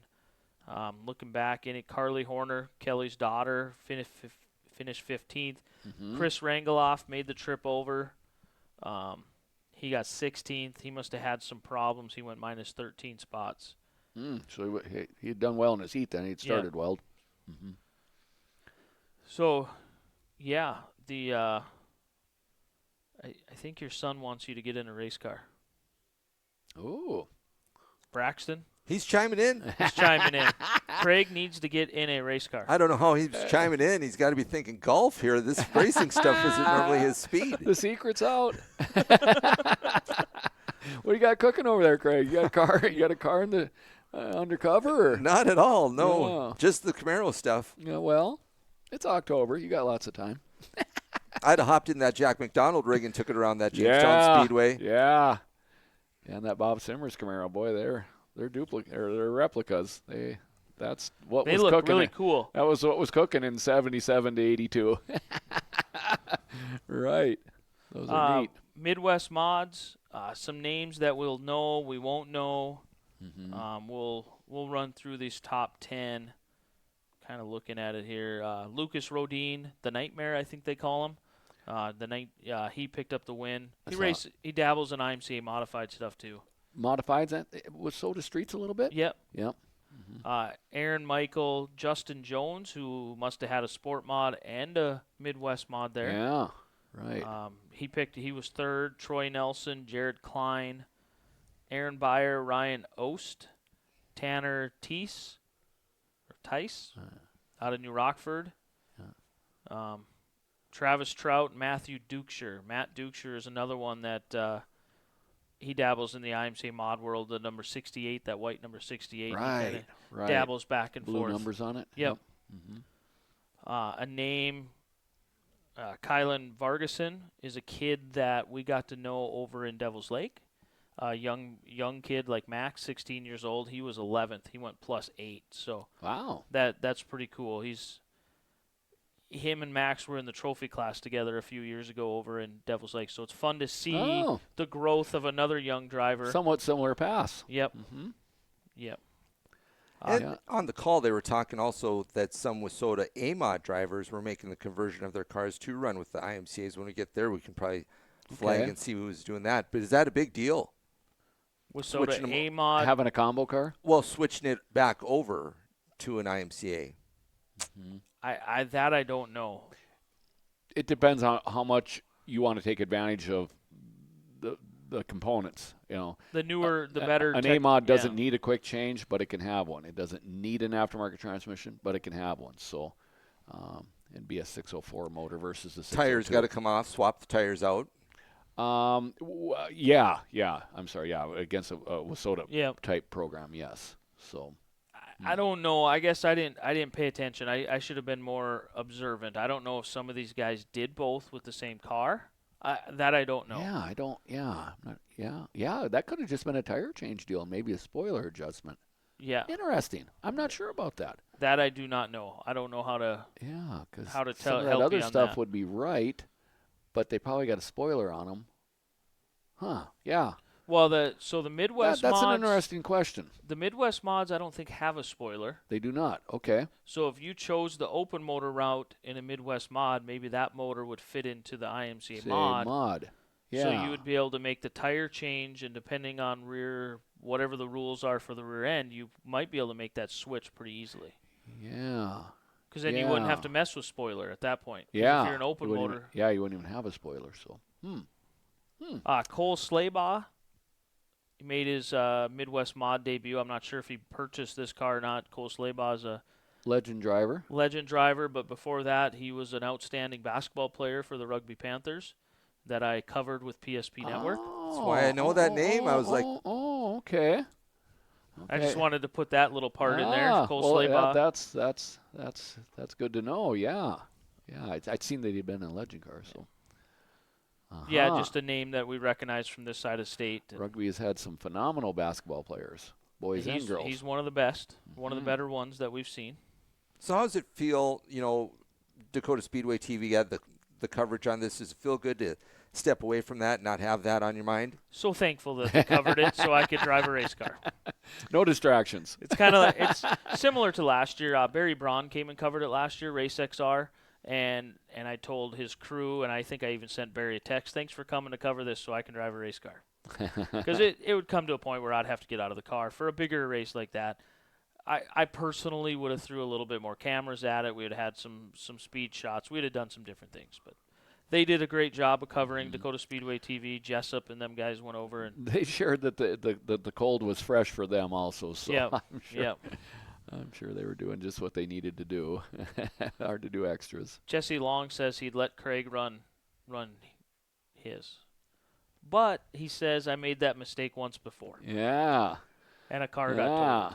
Well, and That didn't work so whenever good. I hear that, Didn't work so good on the old Brandon hobby Yeah, stock. that was the old Brandon car. Yeah, and I think of Jordan, your incident Yeah. when you lent your car, and I was there in that practice night, and here Yeah. comes old Mod right into the guardrail. Boom. Yeah. Aggressive. Yeah. It changes the way I do things now. That's for sure. You don't think it can happen, or it happens to other people, but yeah. Nonetheless, on a practice day, you could get put in a car and. Because I'm telling you, from the stands, I know where that groove needs to be and where to put it. Yes. it'd be completely different when you're out there. Agreed. Well, I saw Nick hop in there and do it. I've seen Grandstand Larry do it. flagging is easy, so I'm sure the driving ain't far off. Grandstand racing is pretty good. But, hey, that World of Outlaws 2002, I can run with the best of them. Well, you're gonna have to try and do better than I did, because what did I get? 9th? Yeah. I was terrible. Well, you rolled it. Not bad for a rollover. It didn't even miss a lick. So, not what I saw anyway. So, yeah. And then you got the IMC mods. Yeah, we'll roll through. I'm gonna save the mods for last. Okay. Actually, we got late models. I was gonna. Oh, we try got to late. Okay, I was gonna say run- what's left. run through the progression here with Soda Streets. Once again, Soda Streets. Okay. some Yeah. names maybe you guys won't know, won't recognize. Kyle Anderson, 59, one of the top Yeah, runners in yeah. the nation. I think he was second or third in national points. He was He- right up there in national He's points. got green on his car, so I do know which car it is, and he was Yep. in Devil's Lake when we were over there. Cole Gresseth in the 19G got second. Spencer Johnson third. Chris Welk. I believe Spencer Johnson took some time off and just got back in it. That's what I was hearing from Jason Berg, my Wissota Street. And the Hunter Damagala machine didn't make an appearance. It wasn't there. Did not. Did not. Did not. Chris Welk Jr. went 14th to 4th. He's a local Mandan driver. The old Fredericks machine. So Jeff Hellman, top 5. He got 5th. Jordan Johnson, Christopher Ritter, Billy Christ. I think one of the Chris did stock car and street stock. I think that was Jaden, though. Okay. And they were also over at the Richie Jordan Memorial. Yep, they were over at In the Richard Dickinson? Jordan. Jody Michelson, who was parked right next to us, he is the engine builder for the Jasonberg 46. And Greg Josie. So they had a good run next to us there. Pretty cool. Rory Opp is a name. He got 11th. I remember Rory Opp. Roy been around a long time. You've done a lot of winning. You got in a sweet Jamestown. spot for those Soda Streets. I absolutely do. I absolutely do. I wish Wissota was maybe a little bit stronger to where you could entertain something like a Wissota Street, but for us up here, to me the Wissota Street is a perfect car for my budget. I get the racing tire, I get a little bit more of a racing rear end. I can do a little bit more. We can add some lead. We can change this and change that. But yet it's still affordable to me with that crate motor underneath the hood. I can bolt the crate motor in, put the 4-barrel on it, and I get to work on other stuff. Yeah, I understand that. And, of course, I've shared many times my attraction to the Stalker is exactly opposite of that, and it's just my environment. So, and with that said, I got a little wore out with it this year. But that was Soda Street. Being able to run a 4-barrel on a 602 on a fendered car is cool. Yeah. Actually, Brandon, that actually works out real well because you could race it with Soda Street down in Mandan on Friday night where Brock and Max are off. You don't have to worry about the coverage down there, so you could go down there and just be your thing and then get all business back in Estevan, Williston, Saturday, night. Sunday. Yeah, that's true. Why are you telling everybody my plans for next year? It's just well, it just seems logical. Yeah. It's not out of the question. The driver of the car is maybe a flip of a coin from night to night, but it's been discussed for reasons like this to bring it down to a special, to do the special events at the end of the year. There are some races throughout the country that we would like to partake in the Wissota Streets. The Little Dream seems exciting at Rice Lake Speedway, I think Valley or Rice Lake Speedway. Rice Lake in Wisconsin. That'd be kind of fun to go to once. We have but I'm not saying it's going to happen. It would be an aggressive drive all the way from Stanley to Mandan. Back to Williston. Right. And then there goes your complete weekend. Yeah. You start wondering where you are because you're not sure. It already gets aggressive. Tioga on Friday morning. Stanley, Tioga, back, jump in the truck, load the cars up, Jamestown. No rest for the wicked. Yeah. Right. Got to work. Got to pay the bills. Yeah. Life. Well, the $1,000 paycheck at Oktoberfest helps pay the bills, so just do that every weekend. You find me more of them, we'll go do them. INX Legends, they had a lot of legends. I didn't look at the car count on that. How many did they have? I have to go all the way back here and figure it out. 33 legends. Wow. The biggest class of the weekend. IMCA Modifieds had 38, so Modifieds were the biggest class. There was 3 divisions that had B mains, the Hobby Stock Bombers, the Legends, and then the IMCA Modifieds had 2 B mains. So 4 total B mains. The rest of the classes did not have B mains, which I was thankful for, so I made the A main. Yeah. Goal accomplished on that. Top 10. Just the facts, ma'am. Where are we at here? INX Legends. Where did I click on that? Right here. Once again, you're gonna have some names that we probably don't know. Ryan Braceth out of Ulen, Minnesota, picked up the Legend win, 29B. He was parked kitty corner from us in our pit area, so we've seen him over there. A name that I haven't heard before. Same. Preston Martin, second. Ryan Erdahl out of Jamestown, third. Cody. I think there was another tech move. Alex Kikowski is shown as a DQ. I'm not sure. Didn't go to tech. Did he win and not go to tech? Right. He went straight to victory lane. Yeah, I seen a little on Facebook there that he had went to go get in a stock car and shot her through tech to get in the stock. Stock cars must race next. No, there was the Midwest mods were in between. There was a rule that they discussed it if you're going to run 2 cars. Have your other car close by. Have it at tech. Yeah. So you weren't going back to your trailer for any reason, for whatever, to take any mystery out of things. Yeah. That's a tough one. That hurts. That's a tough one.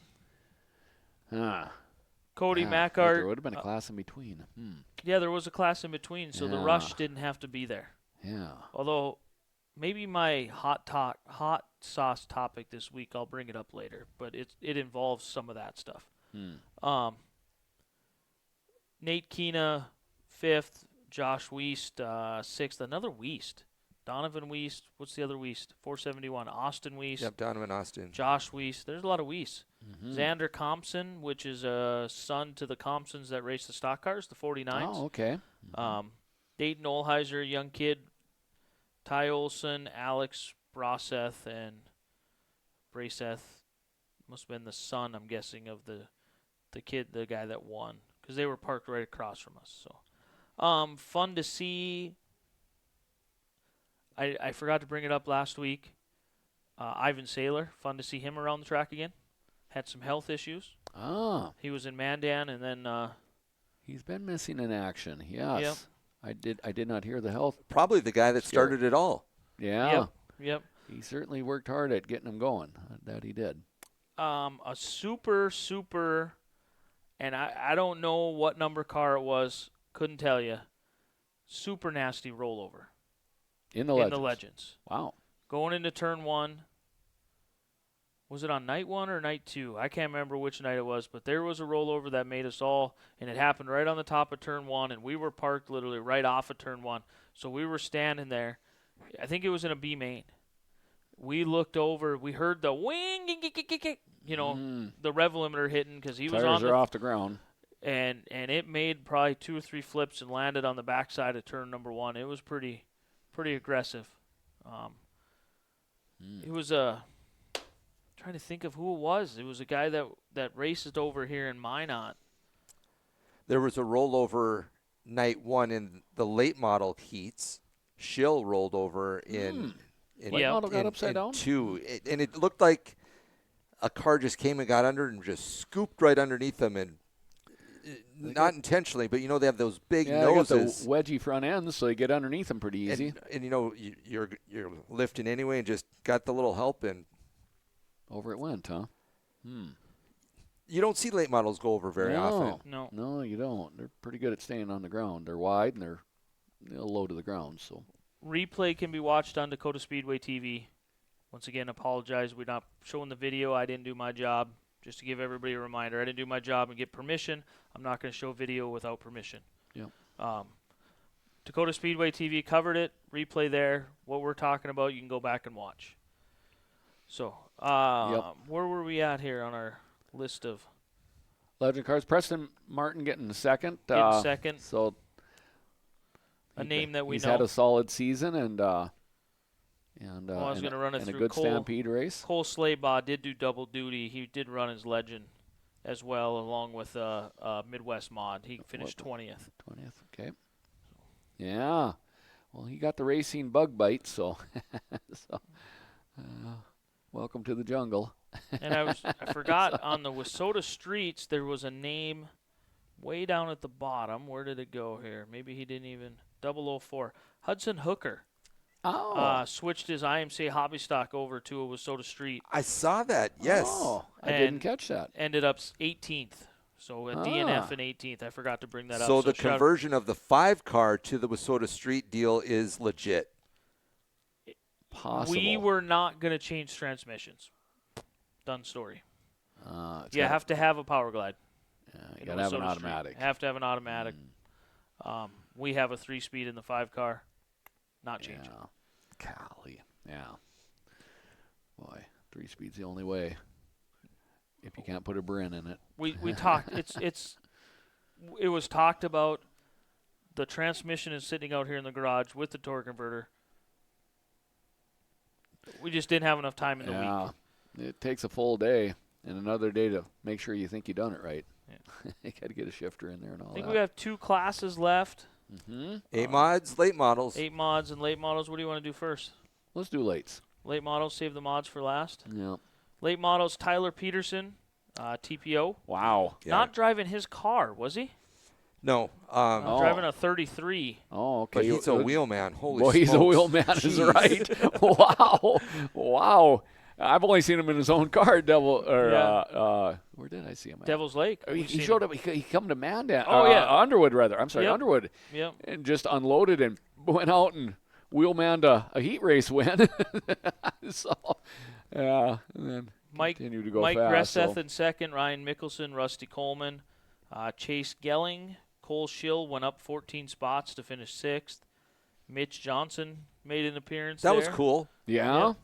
Yep. Yeah, Mitch had been back in a race car again. Greg Moore, 8th. Amelia Eisenbach. Be Donnie's Eisencheck, niece. Donnie's niece. Mm-hmm. And Scott Daly rounding out your top 10. Uh-huh.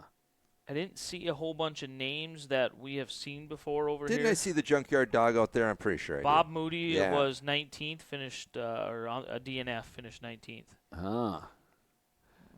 I've shared Bob and my mom graduated together. Oofta. Yeah, Bob's getting her done.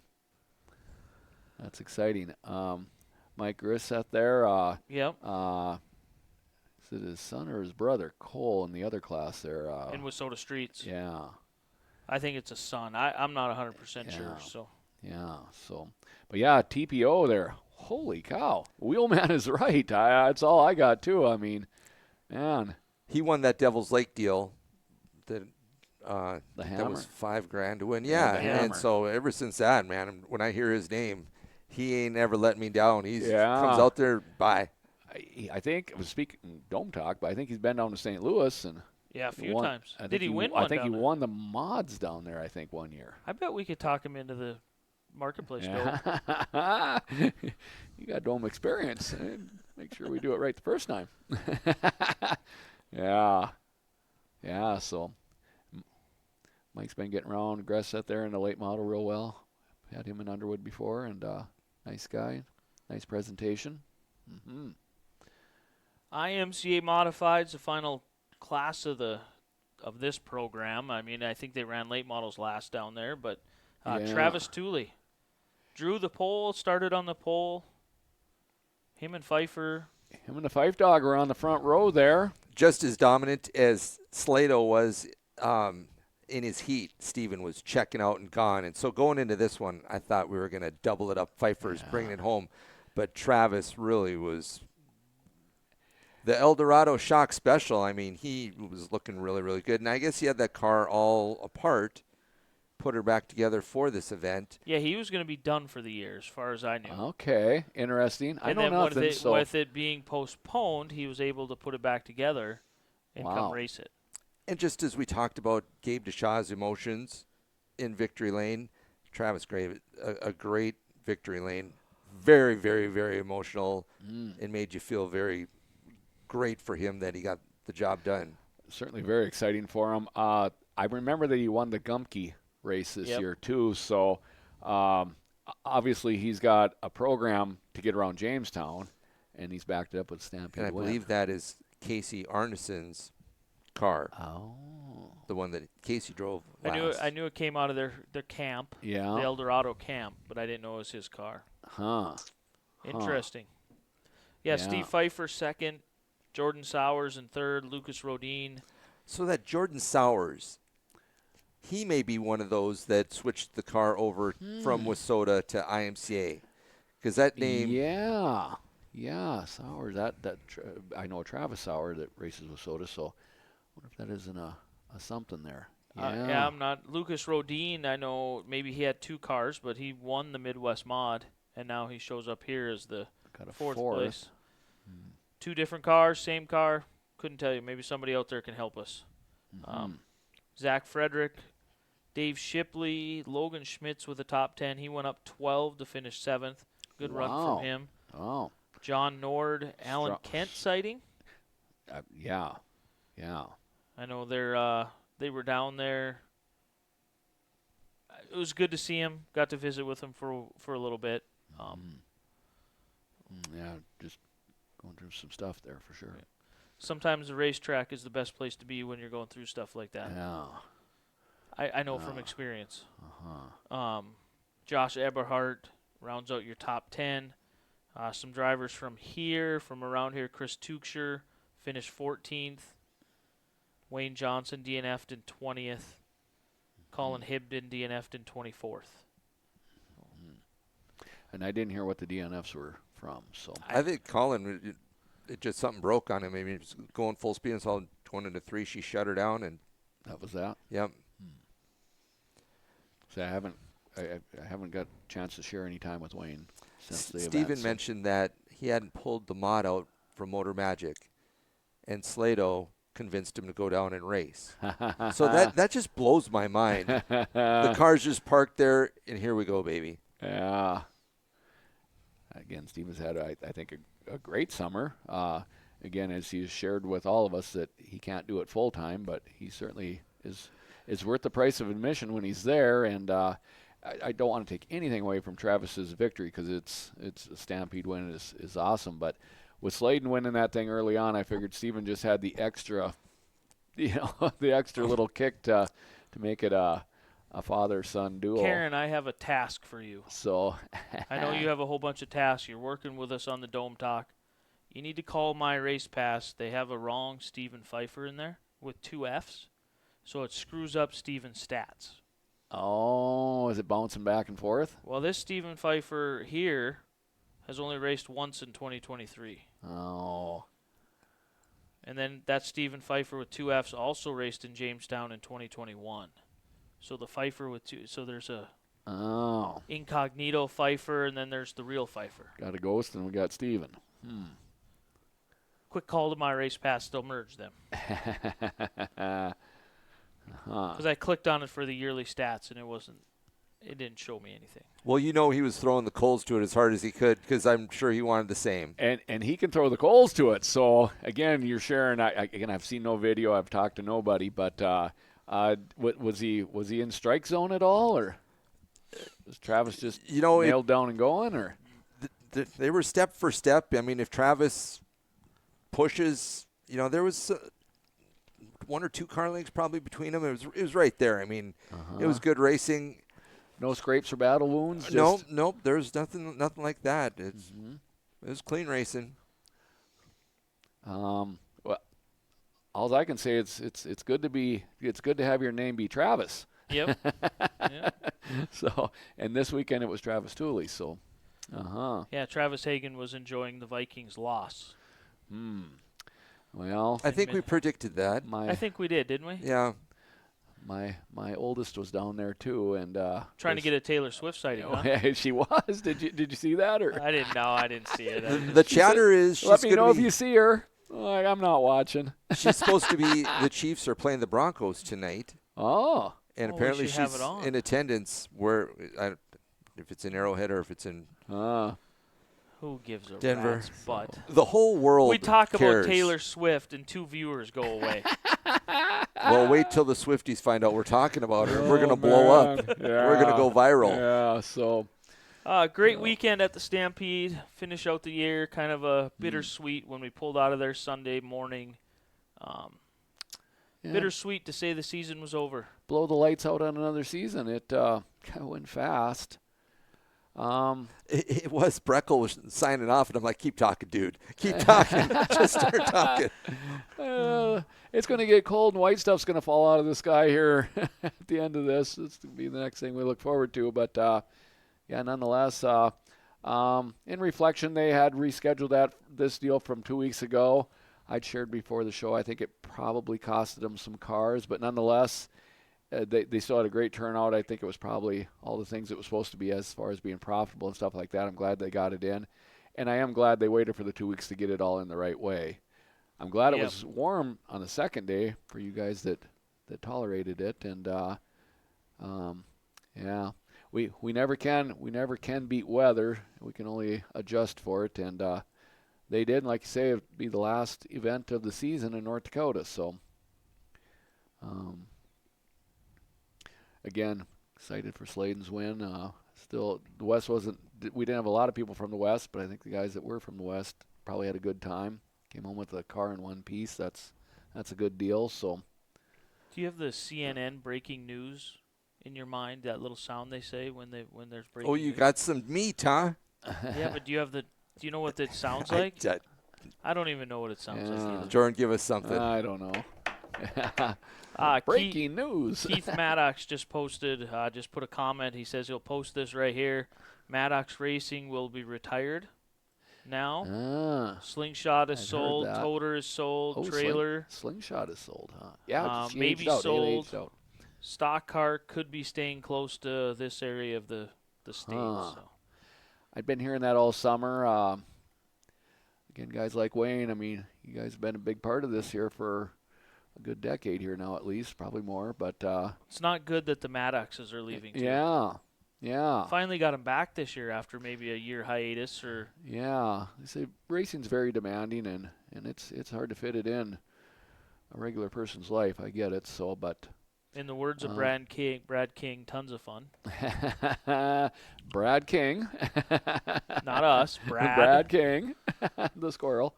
But, yeah, guys, again, he'll be missed at the track also. So, hopefully he's still come around. I know even when he didn't race, I used to see him around the track there. So maybe find Haley a hobby stock or something. Maybe she can still race. I get it. She aged out, but, yeah. I'm sure you'll be close to the track just the same. So Nodak Speedway, October, dark, November, December, January, February, March, April, losing Wayne Johnson, now the Maddox. Give me something to live for, man. What do you got for me? Yeah, it's kind of a dark moment here. I got nothing. Yeah. Oof.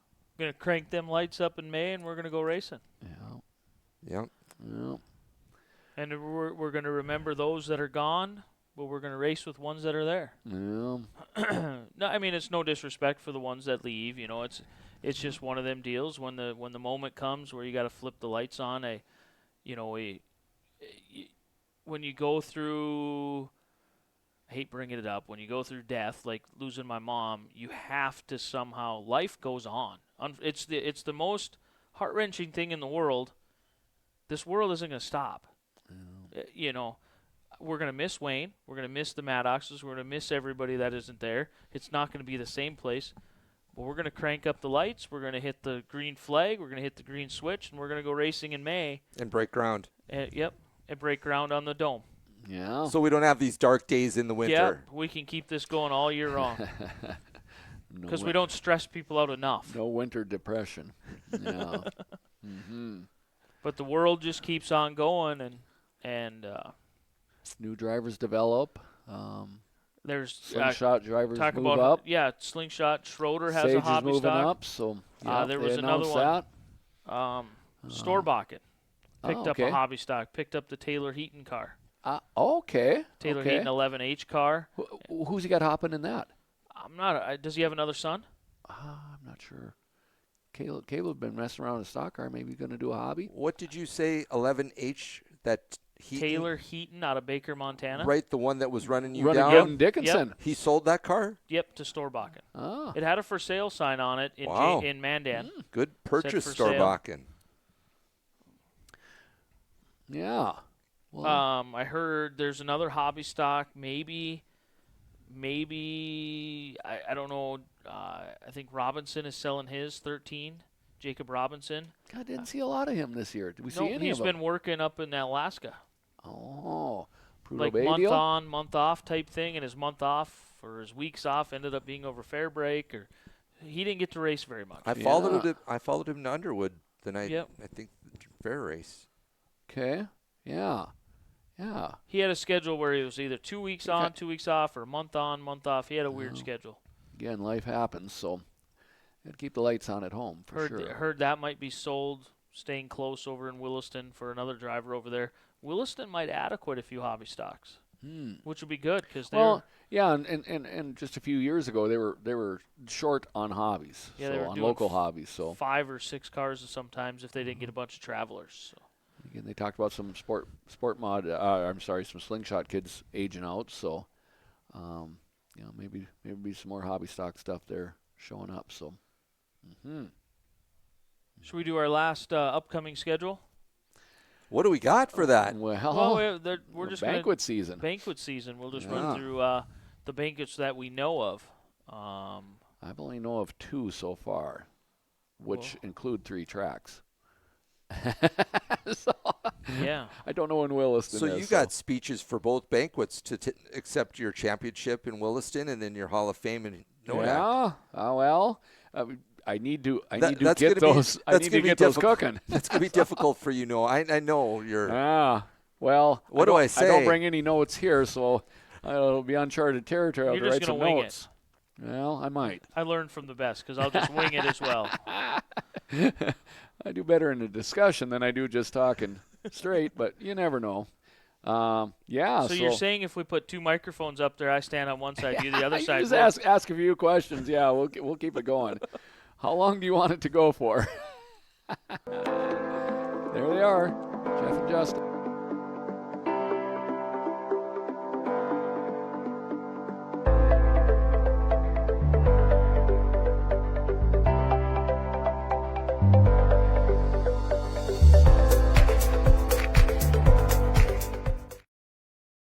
Yeah, it won't be easy.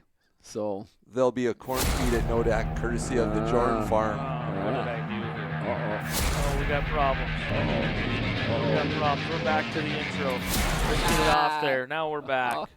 Just messing with you. Bo DeShaw enjoying the combine. I'll be out here till 2 a.m. 5-hour show, boys. Here we go. I see that they're having a shot party. Yeah, that's on the 14th. upcoming schedule. Yeah, that is you did it, Bo. Was it October 14th? 14th, yeah. So Having a band up there, I've seen. Yeah, they're celebrating a good season of farming and racing, I think is how I understood it. So congratulations from me from here. We'll be stuck at home doing dad stuff, so. I think the Saturday I'll be in Dickinson, so I won't be able to make it up either. Is it this Saturday that they're doing it? Yeah, the 14th, he said, so. It's 2 days I think from I got today. that right. Yeah, because today's Thursday, not Wednesday. So We just did. Brian Comlitz said 2 cars for Rodin. Two different cars. Okay. Good job, just the same. So, yeah. So upcoming schedule: October 21st, Nodak and Underwood banquets.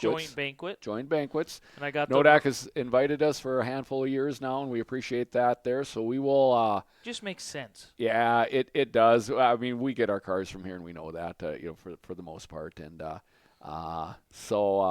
yeah, and it just it makes a decent sized banquet even bigger, and yeah, it's just worked real well. So we will crown our Underwood champions during that deal, and Nodak will crown the Nodak champions. And as you've shared, we're going to have 6 Hall of Fame inductees. So pace yourself. I kind of got the itinerary today a little bit from Justin Medler. Gave me a call, and we're in the bigger room than we were last year. We're moved over a room to the east, then. Yes, yeah. To the east. It'd be the second room that the car show's usually in. Yeah. So yeah. that second room, I can't remember what where they the call rock it. crawlers are at. Yep. Mm-hmm. A pretty good size room. Bigger room. They're planning on pretty big attendance. Mm-hmm. Champion cars are invited. So if you're a Nodak champion, your car is invited to the show. That's pretty neat. I Hopefully think those guys have got the notifications. Getting cleaned up. I have slight approval. He's going to run it by the board. Maybe a Dirt Weekly live beforehand. We sit there and chew it up a little. Well, you got to save Jordan's voice a little bit. I'll be good as long as that thing don't show up from this summer. I don't know what that was.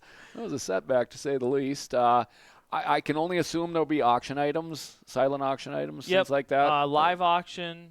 I believe they're doing the same live auction we've had in the past, where they auction off the gloves.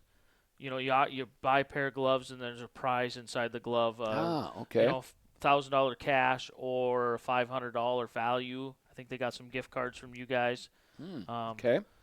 So you buy a pair of gloves. Not only do you get the $100 and some odd pair of gloves, but you're going to get a prize inside. An unknown prize inside. Yep. Mm-hmm. They've done that in the past. I think they're going to do the race again, where they auction off little cars. They put them on a track. You roll dice. Yeah. First one around, they take half the money that is raised, and half goes to the winner of the race, half goes to the club. Mm-hmm. Mm-hmm. And with that said, it's a format to have a little bit of a fundraiser. Yep.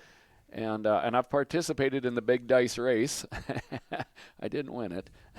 That was kind of interesting, though, wasn't it? Yeah. You roll a dice and your car gets to move that many spots. And, are you wearing the pink suit? I guess. I can break out the pink suit. October isn't it October Breast Cancer Awareness Month? Yeah. We just had that night, Tuesday night, for volleyball at Nedros. So yeah. So pink is in. Naturally, green is always in. So. Do you want a green suit? I might have one hanging in the closet. I actually have one. I wore it to the 96 banquet. There's threats of it showing up again, so we'll see. I don't know if I'm brave enough, but I might be. I got a week to get figured out. Well, here, is Dylan going to be there? Well, we haven't had that conversation, but one can only assume. So for a Hall of Fame induction, It's got Tell to you- come out. I tell you what, This, Dylan. this ain't an off green. This is fluorescent green. If Dylan's there, I will donate the pink suit to Dylan, so you, DBI, and Jorn can show up You'll in look- pink and green. It'd be kind of like boy. Dumb and Well, Dumber a little bit. Yeah. too. Well, yeah, in more ways than one. We had sent Brandon a picture one night Yep. because he robbed it from you a banquet or two Yep. ago, and we made the rounds around town. And by 3 a.m, we were both in our suits. Yep. Jesus, Dylan, that's what I mean. You are a bad influence. I have not talked to him this week, but I will. So that'll be my job here to get.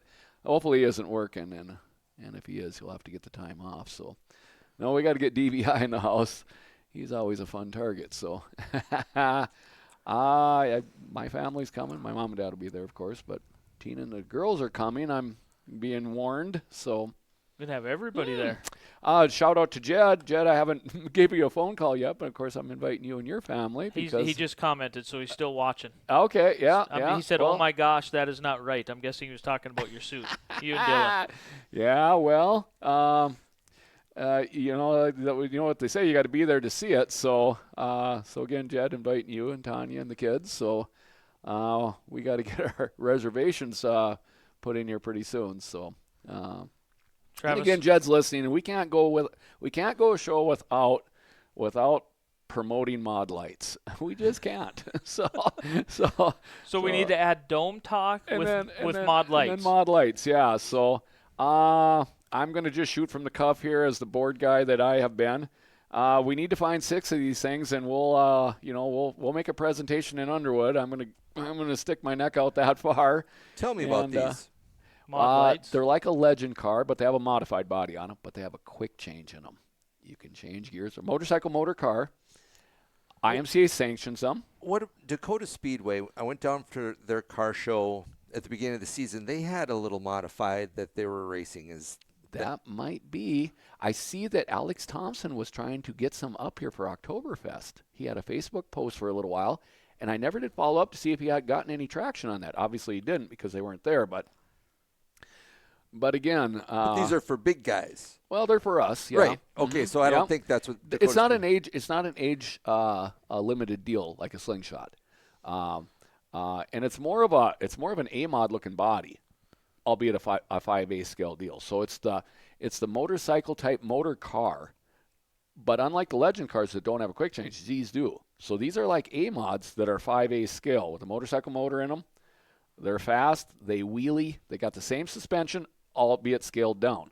Why do you love the quick change so much? What's that do for you? Well, in the world You're of talking rear end gears. my brother and his 30 son 30 Damon minutes are to- referred to as clean fingers. They don't like to get dirty. So- You guys keep talking. So- I'm going to do something really quick that's been bugging me. Okay. You guys keep talking. All right. So a quick change, you can change gears real fast. In a stock car A mod, I'd love to have them in a stock car. So like mine, it requires a different gear than Underwood. So with a quick change, I watch Wayne change gears taking his time in about 4 minutes. Where if I change gears, I got to psych up for it for about 3 days, and it takes me an hour and a half jacked up on jack stands and the whole mess of getting underneath it. They're heavy. Rear end lube, as you can only imagine, smells not good. And no matter how many times you clean your hands, it still smells like rear end lube for at least 5, 6, 10 hours. I hate changing gears. And I cannot lie. so the quick change has So you, can don't take get out, dirty at all. well, you pop the cover back, and the oil can run down in a catch can that you have there. You pull it back, and you can take a rag and grab both gears. Are about this big, little one on the bottom. Pull them out, set them in the tray. Grab your clean ones, slide them in. Take the oil from it and pour it back in your canister. It goes back down, and So if you could change anything in the IMCA stock car class, it'd be that. it'd be that. Yes. That'd be yes. game changer. The- That'd be game changer. Yeah, quick changes. Because I'm involved in Underwood and I know we're a gear change to come and race with us. It keeps some people from racing with us, and I get it because we race on a Friday night. Well, if you want to entertain the lake at all, then you got to get these gears changed before Sunday night, and sometimes it's just easier to skip Friday night. Are you And saying I don't that like that? Jed would drive one of those? Yeah, Judd and Damon both get one. if they haven't already. Is he saying anything? He just said, hell yeah. Right. And the fact that Alex Thompson was trying to promote a little something there at Oktoberfest, I guess what I'm saying is there's a little grip moving around here. So All right, let's slow this down. So Jed's never raced before. Jed raced one of my modifieds in Botno one time, and as he will share, well, let's get the details because he's watching. He beat me in a heat race, kind of like you, Brandon, beat me in a feature up there. Jed, you and I, buddy, you and I. So he is burned around a little bit, and we're kind of trying to see if we can get Damon stuck in a stock car, but the deal is that you have to get dirty to keep it going, and I just don't see that having much forward momentum. So Jed and I graduated together. Okay. So if he's interested in the Mod Light and thinks he can do it at his age, come on now. Oh yeah. Then I Okay, got to. well, Braxton wanted. Oh, we got 3 of them here. We have 3 of We them. have 3 of them here. And they are the perfect size car for the dome, for the marketplace dome. It's a motorcycle engine. Yep. Yeah, it's like a 1000. It's similar to like a Legend motor, but they have a quick change in them. Which I'd probably just leave it as it is they, and call it good. They have downsized Hoosiers for them, and the racing action. I mean, they got the wheel lead up and the whole 9 Do yards. I got the bias wheel to work with? I would say yes. I don't want this thing too complicated. Well, they're not because they fit in the back of your pickup. So I think he said he's a spring chicken. What are you talking about? Was there an age reference there? Yeah, well, maybe to me. And also, he said it was awesome that time he beat you in a heat race. That's what I'm. See, you two are alike. Yeah, I'll forever hang my hat on that. You can't let your guard down in Botno because you got to live with this forever. So, oh dang! But no, Mod Lights would be cool. Mod Lights would be the chosen modified for the dome. We got to keep the dome in scale. Yep. So, having fire breathing, alcohol burning 415 cubic inch modifieds probably ain't going to fit in the dome real well. you wait till I bring up that dome idea that my employee brought to my attention. So. So there you go, Jed. Mod talk. We were talking about the banquet. Yeah, what we're wearing. October 21st is the Nodak banquet. Buy tickets at the door. 5 o'clock, I believe, is social, or 6 o'clock is social. Well, yeah, 5, 6, supper at 7. Yeah, probably 6. I think 5 o'clock is social, supper at 6. Awards at 7. Yeah, that probably is what it is.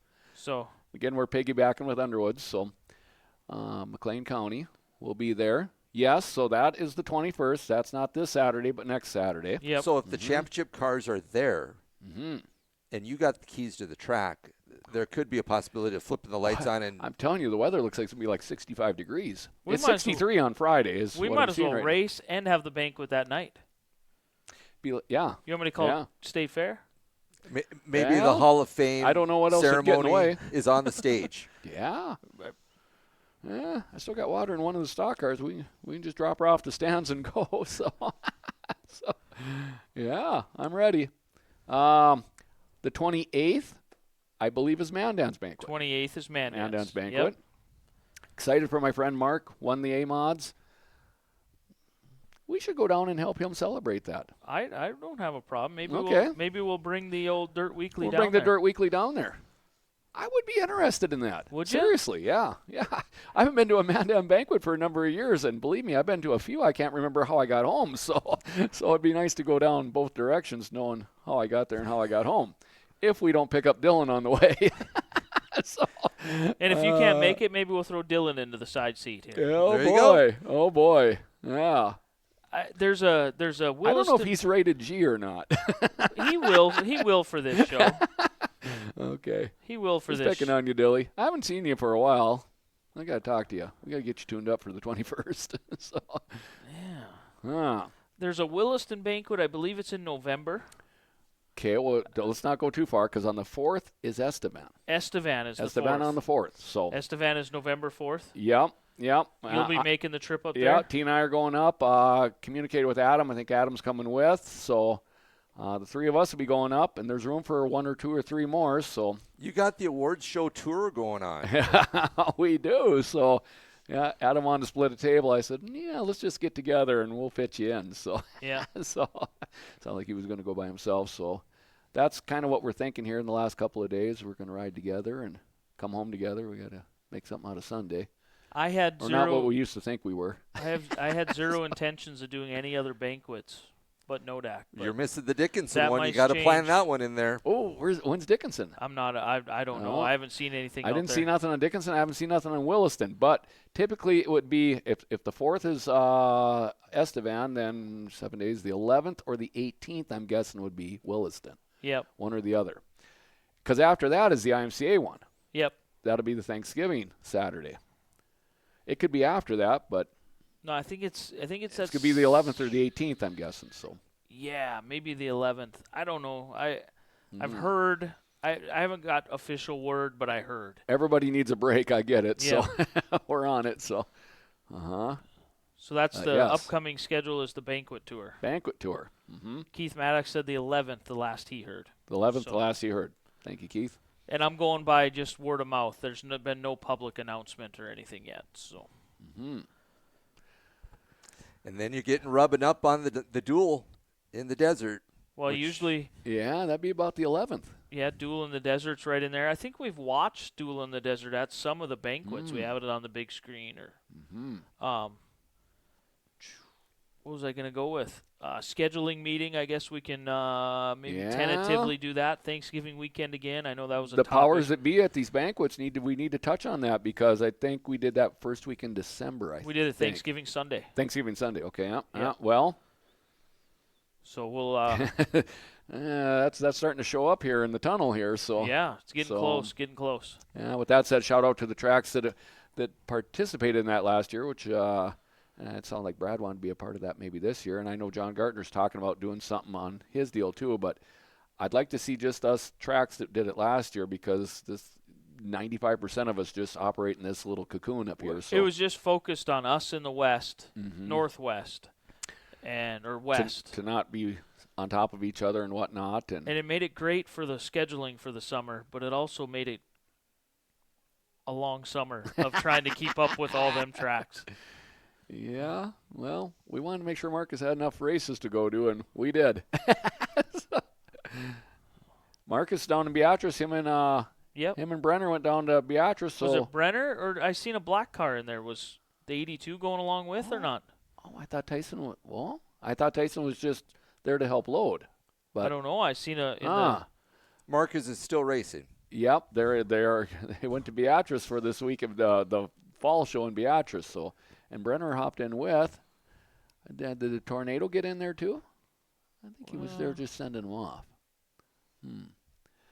So, yeah. That sounds like Marcus. Yeah, so I'm referencing Marcus on to make sure we had enough races to race, and we did. So, well, I'm just. well, I think we did. I'll make sure with him. What color car is that? Geez, yeah, that looks like Tyson's, doesn't it? Huh? I thought Brenner was going. Well, I got nothing. one of the Grinstead boys has went with. Brenner is standing there. Brenner's right there. Right. Maybe right. they did a car swap. Maybe. And then they put Tyson in there too, so they're both going down. I don't know. Well, if they're listening, give us a little update.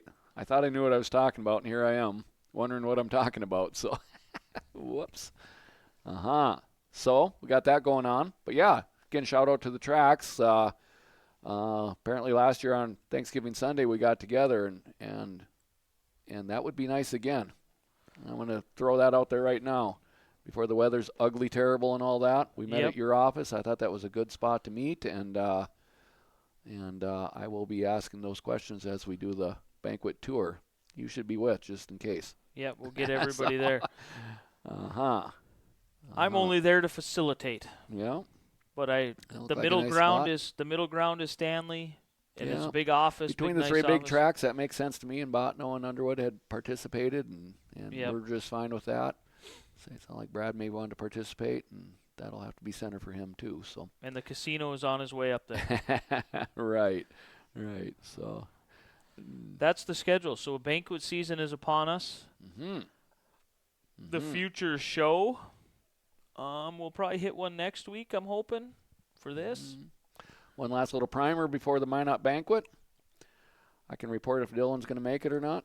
And then we'll try to do one. Maybe we take the show on the road. I have to check schedule. I can't commit to the Mandan deal. I can't commit to the Estevan deal. I can't commit to this stuff without checking with my boss, Jenny.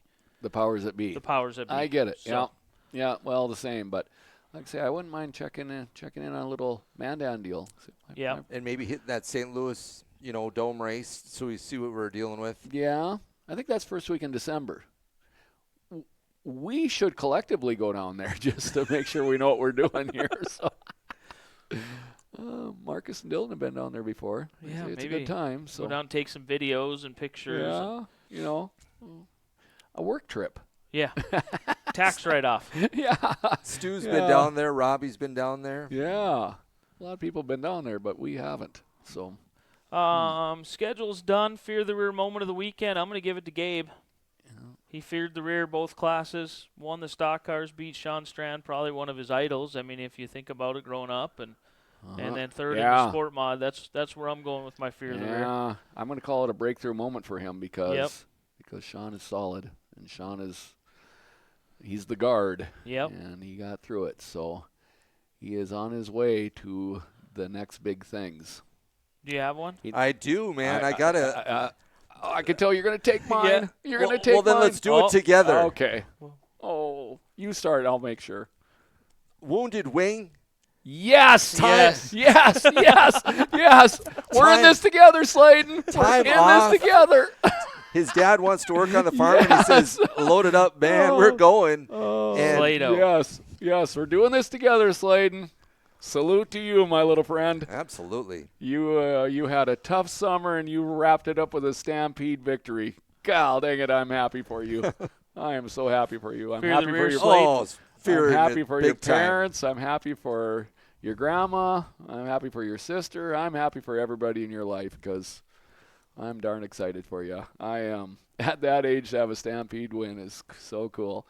Steven, I wish you could have backed it up, but there's always next year. So Second ain't bad. no, second place dough as they take the picture. But It's not as good as first, though. yeah, well, It's not as good as Slado. yeah. Sladen got staged to himself this time, but That was funny. Funny at the good job, Stampede. Sladen. What'd you get? A Coogan or something like that? For second? Yeah. They call it second place dough. Yeah, it's like a Coogan. Yeah, they call it second place dough. Yeah, DOUGH. Right. Yeah. So, it's pretty catchy. So yeah. So that was mine too. I'm still enjoying it for sure. Well, it's so. cool when you see a guy grinding and grinding and grinding and just trying to knock it down Man. 10 times. No. 11th time, you're going down. The number 11 and the the number 11th 11. race. And oh, man. His birthday's coming up here pretty soon. I think he's November 1st. So And how about worth the wait? Now Stampede champion, it's better than getting on the 10th one. Maybe the 10th one did they race? They didn't have slingshots at Oktoberfest. He went all the way back to Estevan for his 10th one. He hasn't raced since Estevan. Yeah. Has he? I don't believe so. Yeah. Since the accident. yeah. So. I would say, and again, he had to relinquish his points lead in Estevan, and just had a whole bunch of things not going the right way, and he pounded the stake right in the ground. Good for you, man. I'm with you, Craig. As Get her done, Sladen. brought up earlier, Gabe Deshaw, Fear the Rear on Facebook. They sponsor the moment of the week. Thanks to them guys for hanging out with us. I don't know how much more we're going to do if we got to come up with a different segment for them. It's kind of like the Beavers. We're going to have to come up with something different for them. We'll think on it. We'll come up with it. Give Maybe us some they'll just- ideas. Yeah, what do you This what do you- Facebook Live, I mean, we get a little chatting going on in the middle of it and kind of steer the ship. And Yeah, Jed Boyce says be ready for Hairball December 2nd. Bismarck. oh yeah, I'm ready for that. You know that. You got to go do the banquet first, though. So Banquet tour first. October 21st. Oh shoot! So Dome Talk. Dome talk. You got something. Yeah, you do So- have something. Jordan Mall, one of my truck drivers out there, he came up with the brilliant idea of the Mall of America. Imagine the Mall of America Ooh. with the racetrack in the middle and the carnival going on around it. Wow. And the stores being the condos. He said just picture it right Oh. inside the Mall of America. I was playing just off food vending, but yeah, stores would keep it going 7 days a week. Huh. Back in the day at the Mall of Capitalism. America, they had those simulator where you could hop in the Jeff Gordon car, the Earnhardt car, and race on tracks and stuff. Yeah, the NASCAR deal. Hurt me big time when they pulled that. I'm like, why? Why pull the racetrack out? I got motion sickness in it. I thought they were going to haul me out in a stretcher. Oh, you did it? Yeah, I did nice. it once, yeah. Holy cow. They said, be careful of motion sickness. I'm like, holy cow, I got her bad. Well, when They got the wraparound screen, and they started rumbling and jerking and all that. I'm like, oh, no, I'm going down. That is interesting that something like that would get to you. Sometimes it's the monitors, I think. It's Yeah. the monitors, the Holy combination cow. of two. But, if you hit the wall or got in a wreck, it kicked your ass. I mean, Yeah, it was it like, shakes it. And all that, I don't know what it was, but my visual, it took me away. I suffered. so now Yeah, they took it out of there? it's Too many gone. people like- It's gone. been gone for quite a few Oh, years. I went with Craig Hillman, so a name you might remember out of the rugby racetrack. Yeah. So. Oh, absolutely. Yeah, Hub he goes, you got to sponsor. try this. It's great. I about crawled out of there on my hands and knees. I was in trouble. So, actually, Hank was with. It was the three of us. So. Craig Hillman at one time was sponsored by Bodyworks Plus in rugby. They painted my Camaro because of Craig Hillman. It worked. Yeah, Beautiful. they owned the hub there for a while, and then they had the motel to the west. Yeah, Craig was good for rugby. He sure was. That little NASCAR deal's not at the Mall of America anymore, huh? No, Well, I guess we bring it back here. Yeah. Well, they did leagues. I got to wait in the waiting room for you guys to get done. I'm not tough enough. Dart leagues, bowling. You're doing racing. Yeah, bowling. Golly. This is a great idea. I mean, again, I was just kind of stuck on food vending because I'm thinking during the event. But you're He's thinking bigger. he's thinking bigger. See, that's what's going to keep the lights on is this 7-day-a-week deal. So So you have the Mall of racetrack America, in the I middle. like it. And then instead at Snoopy Land, that's the racetrack. That's the racetrack. Yeah, Snoopy Land's the racetrack. But he said you still have to With mod incorporate lights. a carnival. He said you still incorporate some of the rides. Mm-hmm. Like you have the rides swooping over across the track. So like you get on the coaster and we have you're racing. I see. Okay. You're okay. racing underneath. You Jordan and Jed and they take the green flag and the mod light and zoom, here comes Craig on the roller coaster. On the roller coaster. Jesus. Karen, get out the pencils. You got to draw this up. She just threw the pad away. This thing's getting out of control. These guys are nuts, and they're not And even then drinking. then you have the stores. So on the outer edges, the Mall of America is what, 4 levels? Oh, dang. Yep. So you have the stores on the Yeah. outer edges, and then the top is our 64 condos. Condo floor. Yes. I think the Yes. dream is you never have to leave the dome. Right. Why would right. you? Right. Don't let the outside world ruin you. You just stay in this thing. You have your own radio station and all that. Yep. You just pack it in tight. You don't ever leave. I like it. Hotel California. Dirt Weekly Radio. I love it. Yeah. Golly. Singing some of the songs that you were singing before the show. Gal. Okay, so Brandon's beating on Craig and I here a little bit, but Craig and I didn't know there was two of us, but here we are again. We listen to KCJB. It's AM radio. It's 910. They talk about taking AM radio out of cars. That's wrong, but at any rate, Brandon's odd guy out on this, so any of you KCJBers out there know what we mean. I didn't know people still listen to it. Well, that's how you become a Twins fan, just by default, that's what because it's on all the time. That's so. what we were on the subject of, is how all of us sitting here and several others were fair weather Twins fans. I don't pay attention to baseball season, none. When the playoffs came and the Twins were in it, I made sure and either tuned in or listened to it on the radio every single game. But Craig and I jumped in and said, "Oh no, KCJB. We were there when the first game opened." Yeah, you guys have been listening all summer on KCJB. Yes, it's well, because if I have Hair Nation on, I can't get nothing done. I'm dancing and singing. But with KCJB, I just got just the right tone of background noise, and of course Conway comes on every once in a while, Twitty, and sings the hits and.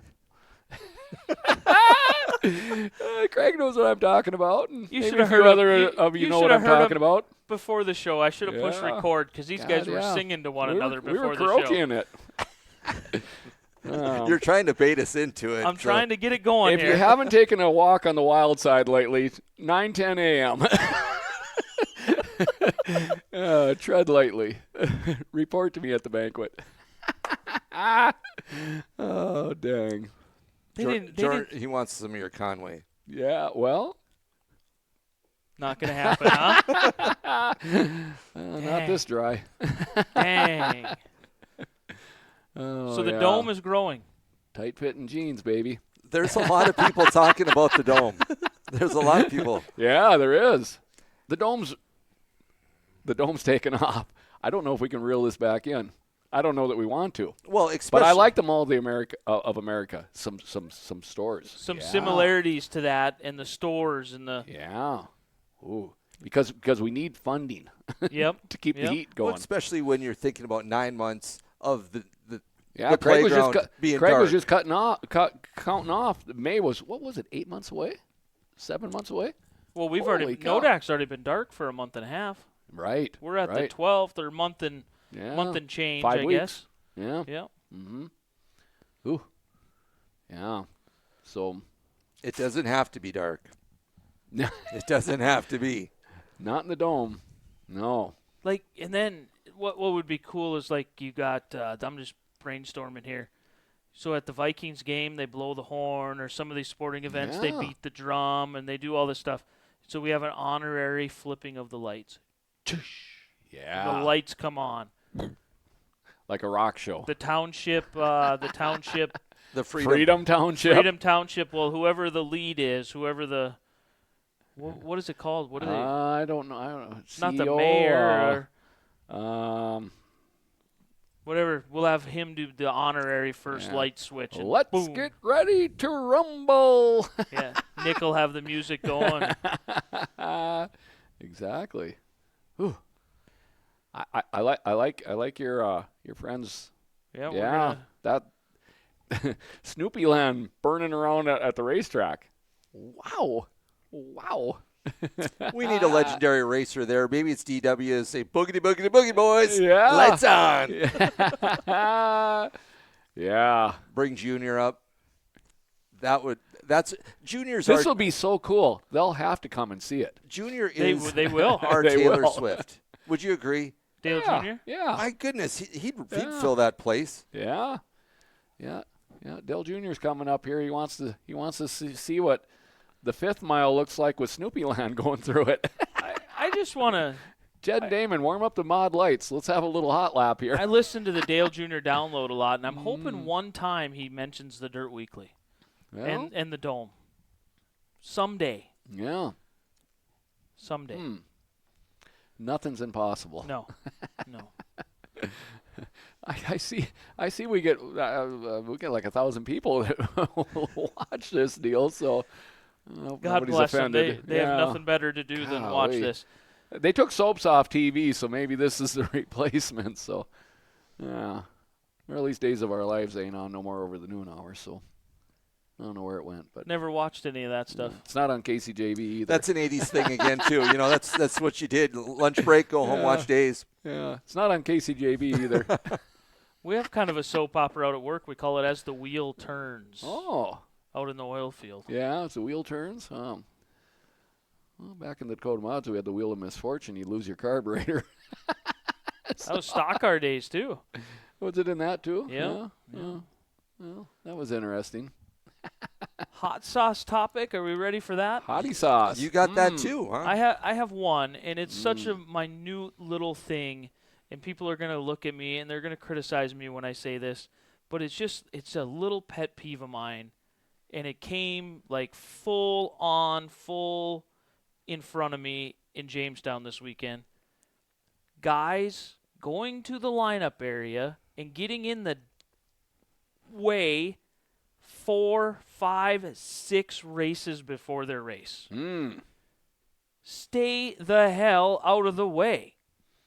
You know when your class races. Yeah. I start wandering around maybe one too early because you never know. But once I climb in my car, I got my receiver on, so I know who's out there. Why are they so excited to do that? I have no clue. I don't know if they're scared of missing their race. I have no idea.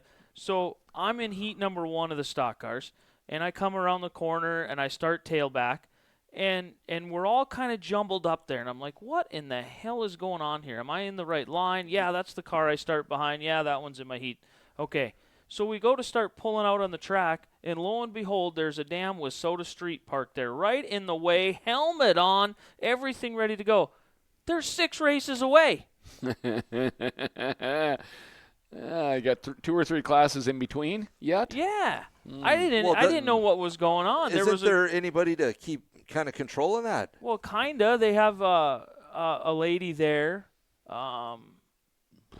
Drawing a blank on her name. Becky Medler wasn't down there sorting things out. But it was just kind of everybody was parked everywhere, and you tried to get 2x2 lined up there, and then I had one guy cut across in front when it was like basically just blow right through in front of us, going over to the other pit area, and I got on the brakes and killed the car because I wasn't very good at that whole push in the clutch thing. to go. Yeah, it was something a little bit new. I've done it before. It was something a little bit different, but. You shift without Then a I had clutch. to run out drive out on the track pretty fast to get out there. It's just, and it happened all week. Like we come around, Brock and Max were going around for the Sport Mod feature, and they say to line up at the pit meeting 2 races before your race. Okay, well in a feature, they're running 20, 25 laps. To be 2 races ahead, and if you go anywhere near the front of the line, if you're not the immediate race and you try to weasel your way up to wherever you think you need to be, you're getting in the damn way of those of us that are trying to line up. And sometimes it's hard to get your car out of there because you actually start getting boxed in. Yep.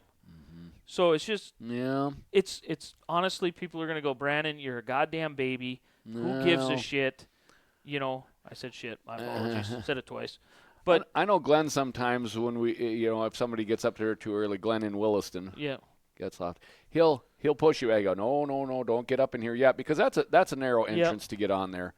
And then in Minot, we can get over on that east side, but then you can lay way back by the corner, and it's 5-6 car lengths wide, and you can just hide on the sides there till your group starts coming together. But why would you want to be in the car? Is it fatiguing to be in there? Is it uncomfortable, or you just love it in there? I think just fear of missing. Fear of missing your race. And because I start wandering to mine plenty early too, because you never know. I know your seatbelt's stuck from last week. Are you having the engine running, or you're shutting her down? No, I usually have mine turned off just so I. Yeah, when you get I'm just listening to the receiver going through the race before me, or maybe in the race before that. But never in the position that you're talking about where I'm holding somebody up from getting to their lane. They didn't mean to hold them up. It was just one of them deals. Just way early. It was tight there. I mean, because I don't think on weekly shows they necessarily park as long in that row, and maybe this row doesn't have as long of trailers. So you get kind of squished down kind of tight because you have cars trying to back out over here. Is Jamestown still where you're pointing west and then you turn north and then – to go west to get onto the track. Yep. So it's still that deal. Yeah, I can see where that get congested. Yeah. So it's just it's one of them tiny little things. This time of the year, it's wore you out. It actually happened in Mandan as well because we were parked way out by the soccer field, and somebody came a race or 2 early in the features and kind of clogged up the whole area there. To where I basically backed out of my spot and went about 20 feet, and I got in line to go out on the track. And I was thinking to myself, this ain't good. Like, I'm way back here. I start pole. You're almost out of sight. Yeah, nobody even knows we're back here yet because I literally backed out and went about 20 feet. That's all the farther you could go. Yeah, because everything was kind of backed up. And So when you were president of NODAC, did you have any control of that? Did you talk about it all? NODAC kind of settles itself just because of the because extra it's so room. long and then it's wide, and then it's roped off for your 2 lanes to line up in. So and then it's numbered first row, second row, all the way back to I think 12th row type of deal. So we as drivers just stay back until the fronter cars start to filter in, and then or it's your time to line up, and then it's wide enough for the cars to get around you and still get ahead of you if they belong ahead of you. Can you imagine back in the day just doing it all in the pits like they used to? Yeah, to kind of line up like NODAC there, everything right where the stage is at, we'd push out right there. Right, you'd come around and line up, kind of coming out of 4 and start lining up on the front straightaway on the pit side. And it's not anybody fault. It's just one of them deals. My thing is if you're scared of missing your race, I get it. But pay attention to the order of events. Just take some time. Just go, okay, we're doing the stock cars now. We're 6 heats away from my Wissota Streets or whatever. Just do some research on your own. I try to see who's in the heat before my heat. If I'm in the first heat of Yep. the stock car and Robbie's in the last heat of the sport mods, then I know when Robbie's moving, I need to pay attention. Get in your car So- and head over there. So Yep. that's kind of what I do on that deal. So Yeah, and that's how we So- are. Usually when the race 3 ahead of us is on the track, we'd get in our car. Feature time's a little different. yeah, A lot of times what I do for the features is, and that's what got me in trouble in Mandan because I wait too long to go up there. But I usually let that race ahead of me take the green flag. Like I was in Mandan, Yeah. I was up on the trailer. They took the green flag. I watched the first couple laps, and then I got down, got in my car, and went over. I mean, it's a 20-lap race. We got time. right. You know, If you line up way in the front and you think that your class is pretty good about showing up, I should have went up You there don't sooner. wanna It was- show It's up on me. when there's 6 rows deep and you're the only one missing, you're like, oh, I'm kind of late. But nonetheless, like in Minot, if they're going to do Victory Circle interviews, You still then have it's kind time. of valuable to be able to watch that race to kind of get your Yeah. game face on, if you will, as you head over to the lineup. So it is nice to watch 5 laps of that before you climb in and start getting in position. So maybe there's somebody out there that's going to like do you a, say, 4, 5, 6 races early is too early, especially on a track that's tight, which is Williston for me. And Williston. Glenn keeps you back. I mean, he sees the wrong class coming. Whoa, stay back there. You know. I just So- ask myself, are they? And I'm not trying to criticize anybody. Yeah. Are you Well, they're guys scared of missing it. observant to like what's going on? If you're going up there and you don't belong there because your class is like 2 or 3 races away, and we're still when we're in the sport mod heats and a stock car tries to pull up to the front, you're like, whoa, what are you doing? Are you not paying attention or what? But Yeah, not paying attention, it would appear. So it's just one of them deals. you look It's- around, it ain't your cars. Somebody out there you don't somewhere- belong here. So Somebody out there somewhere has a hot sauce spicy topic on guys like me who wait to get in their car and show up to staging late. So this is the other side. yeah, there's Yeah. 2 sides to it. I'm at the point in Estevan was the same way. I started up front in Estevan, and I was way back past the Turnbulls that night that I started on the pole because Yeah. everybody else went to staging, and I just Yeah. got in line. When we got on the track, I had to You're race 12 up. rows back, and then you got to go out there and get in your Yeah. spot. And And so there's somebody frustrated out there with me too. So I'm thinking about Wayne Johnson, and you talked about that filter that goes in their head. yeah, you got the And- helmet blower. And I was talking to Wayne Schumacher about his days racing the late model and many, many years ago, and he was telling me sitting in the lineup, car running, and he kind of got a little gassed out and was feeling got in there a little too early. So that's a Yeah, situation. you got the fumes off your own exhaust. I mean, I would think that an AMOD on alcohol, I mean, usually they're pretty rich type of deal, and eye burning and all that. Like I say, I turned mine off. Gas is too expensive. most of the mods and But stuff, yeah, they could don't have go that to- too. Fog up your helmet again. Just one of them. Did you have a hot sauce topic, or were you just rolling with mine? I like that one, but I just wanted to touch on this just a little bit more, and it's kind of starting to get to be a deal. That rev limiter, Tanner Conlon in Williston, he lost an AMOD feature for that. Now this Justin Jones lost one because of it. Somebody in somebody we knew down in Boone got dinged on it too. Who was that? Was it Jacob Robinson? I think got dinged on it down there. Rev limiter not hooked up right or whatever. It's turning out to be something that's taking wins away. Yeah. I use a chip in mine. Mine is a box that I can put a chip in. And I actually got a big zip tie going around it so it doesn't shake itself out because I've looked at it a few times and popped it back in a little bit. Like, this thing's trying to wiggle its way out. So, but, yeah. And in trying to keep racing affordable and all that, it's imperative to keep the RPMs in check because as you know, the 602 lives because you don't rev it to the moon. And that's what gets the stock car motors ate up a little bit too, is they're turning 7,400. Is That's it a lot of beneficial to get higher? Oh yeah. Well, yeah, Can I be. mean, it gives you more flexibility. I mean, you can be geared too deep and still not lose any acceleration by over revving it type of deal. So there can really be no purposefully messing with it because they're going to catch it. Right. So, yeah, I would say that the cases you're describing are probably fairly innocent. I'll stay there just because it's safe. So, but nonetheless, the connectors for the most part have got a little locking device on them that that you click in like an automotive connection. You got to squeeze something down to unhook it. So, or they got the wrong numbers in it. Now, on the digital readouts, you can't miss that with my eyes. Yeah, you can't mess with They're the big digital red readout. numbers staring at you. So, I mean, if you're supposed to be 62 and you're not, you got to fix that. And now with multiple instances of it happening, of the rule getting affected, they're going to be looking at it. They're going there first. Yeah. We touched on that teching one night. Aiden had hopped in and stuff like that. And that's the part where they're going to go after, the part you can't see walking around. So, your carburetor, no-go gauges, your rev limiter. I mean, that's going to be the easy go-to because you can't see that walking around. So you're going to chase that down in tech. And they are, and in their defense, they're catching people. Intentional or not. We'll say not, but as I shared, I got 2 zip ties because they weren't long enough to get around. So I got 2 zip ties hooked together just so when they check my chip, they got to slide my zip tie over to get it out. So I'm okay with that. So has that ever gone through your mind of like, dang, if I could just rev her a little bit more? On a wet night when things are flying and it might cost you a motor because you over-revved it and kissed a valve type of deal, but boy, in the moment, you're not worried about that. If you're a 633 gear deal in Minot and it's fast, you got too much gear in it. You need a 620 to stay in the window of the 7400, but you can turn 7800, let her buck. It comes off the corner harder.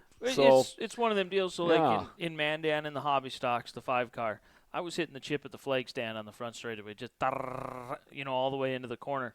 Well, I mean, I needed that gear or liked that gear coming out of the corner, but I was tapping out halfway down the straightaway. So it might have been losing some mile an hour. Yeah, because he couldn't accelerate anymore. The motor So you give me another 400 RPM or 600 RPM, and boom, that thing is going that much faster at the end of the So straightaway. that's when you'd want to gear it up? I probably would have wanted to go down to a 67. Yeah, you had an 83 in. Had an 83 in.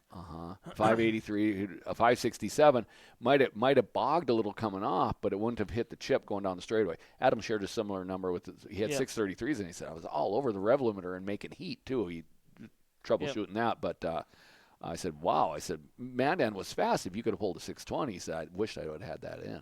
So he was on the rev limiter also. So. But at the same time, I like that gear coming out of the corner. I like that feather the throttle, but when it does go, you can.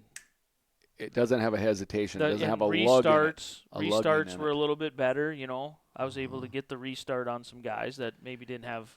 In the stock car world, and I'll share me, but a 620 and a 633. I mean, you're just on the threshold of both of those. You want a 20 for the straightaway. We want a 33 for coming off the corner. You want a 33 for traffic. Yeah. You want a 20 to get away from it.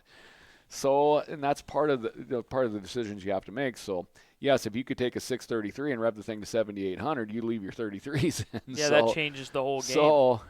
But I think what they're fighting, what happens is what I've seen with the rev limiters, it's in the hobbies or the sport mods, which we have to have that digital little soft touch, the MSD. Digital. It's a plastic box about this big, but it's got big red digital numbers that read on top. Yeah, you talked about turning it on and off. It gives you your highest reading. Can you see it as you're driving? No. And it needs to be out of driver reach. So they're usually underneath a cowl up by the brake master cylinder. Hobby stocks, they have to be on the firewall. But you can see your tack in the car. So, you must know if you're seeing it go there, you're like, Yeah. For the most part, kind of like Brandon saying, I didn't have no time to get on that brake adjuster. You just let your ears. If you're on the rev limiter, you know where you're at. You need a little less gear if that's what you want to chase. Now, some guys, as we shared, don't mind the rev limiter to go doing a 1, 2, 3 because it does drop off some acceleration and allow a deeper set into the corner. So there's some, there's schools of thought there. So, but them guys there, I think theirs are not working at all.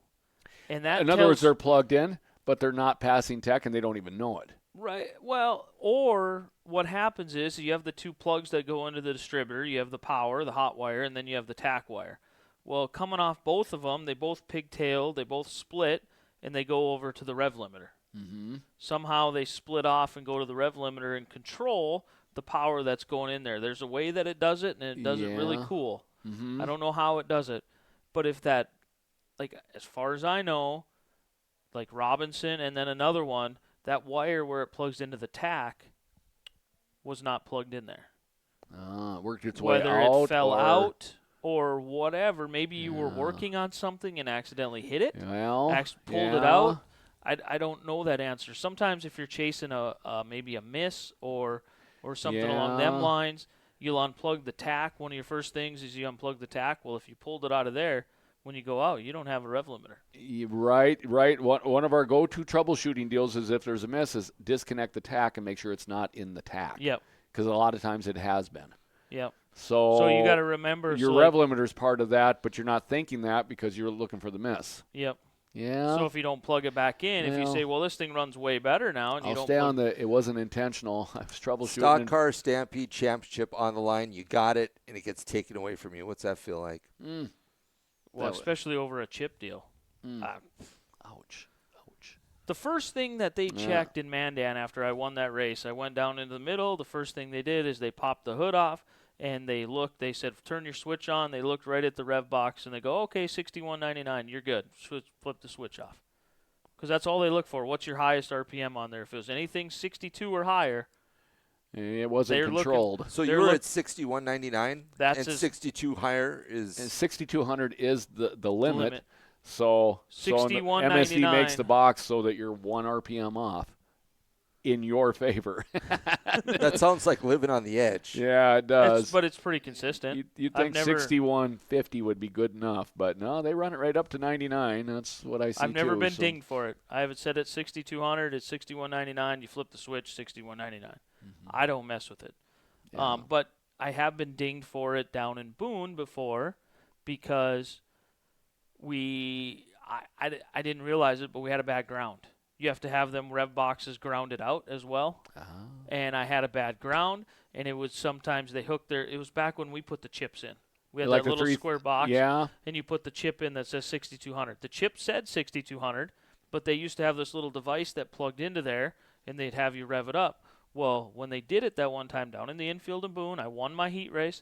You hit it goes pop, pop, pop, pop, pop, like a 3,000 chip. Yep. Yeah. And it didn't do that. Well, no, what it did was it would hit once at 2,700. It would hit once at 3,500. It hit once at 2,900. It would hit 36. Oh, boy. It was going back and forth, back and forth, back and forth. And they came over and said, nope. Too big of a variance. Yeah, it needs to be consistent. They said, you got a ground problem, chase your wires. That's exactly what they told me. You got a ground problem, chase your wires. You didn't even know it. Why would you? Right. Yeah. That's what's tough is when you genuinely don't know it. So what's interesting is not very often on South Broadway have I hit 6,200 RPMs. Well, you put in our gear, you will. Yeah. I put in some 600 gears, you will. Oh, dang. So, yeah. Yeah. The chip deal, if anybody is intentionally messing with the chip or the rev limiter in any way, go down a different path because that's the easiest thing to check. It's so easy to check, and again, they're getting results, yeah. So they're going to keep checking it.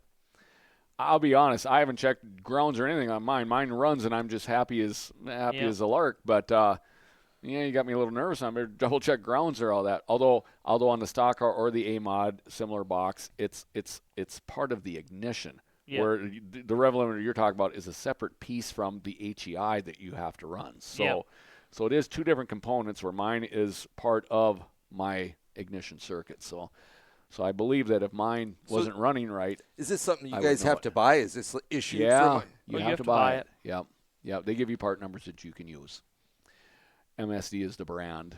I'm not fond of them. Their quality control is not what it should be, but that's what we got to use, and that's what we use. So. And Mike Hagan had a couple of them MSD boxes crap out on him this year. Yeah, he had some rev limiter issues. So. Yep.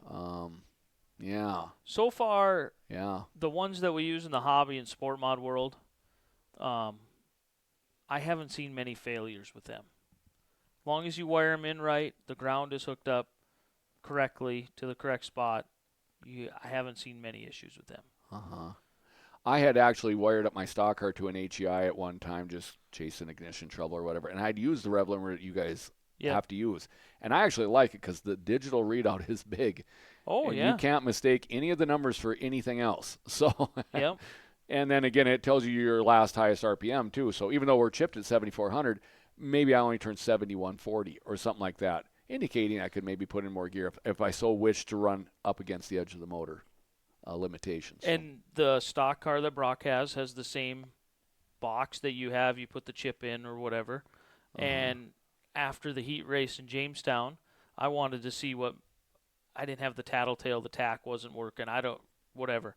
I'm just so used to hobby stock, flip the switch on and look at it and go, oh, okay, I was at this. See what that's what I liked about it. Yeah. Yeah. That's what we do it in the hobby stock all the time. And just double checking that you're using all the RPM you have available. Yeah. And on this deal, you couldn't because it doesn't have that. Right. It's a chip in the box like mine is. 62, 74, is that what you said? 74 on a stock car. And then car. you said Dylan was 82? Yeah, 8 or 82. We had him at 8. Jeez. Well, at least that was our discussion. So he was banging on it. Yeah. Again, as I say, imagine in your vehicle now you have a tack, and most of them go to 6, maybe 7,000. And every once in a while in passing gear, you've revved it up, and it's got up around 6, and you're like, holy cow, this thing's going to come apart. We're doing it nonstop. Right. So, you're holding it there. Yeah. Purposely. so no wonder they break. You might know this. The open motor in the hobby stock, because you built Brenner's, what is that, 68? The hobby stocks are 7. Oh, the 7. same exact motor in a sport mod is 68. That's weird. It is weird.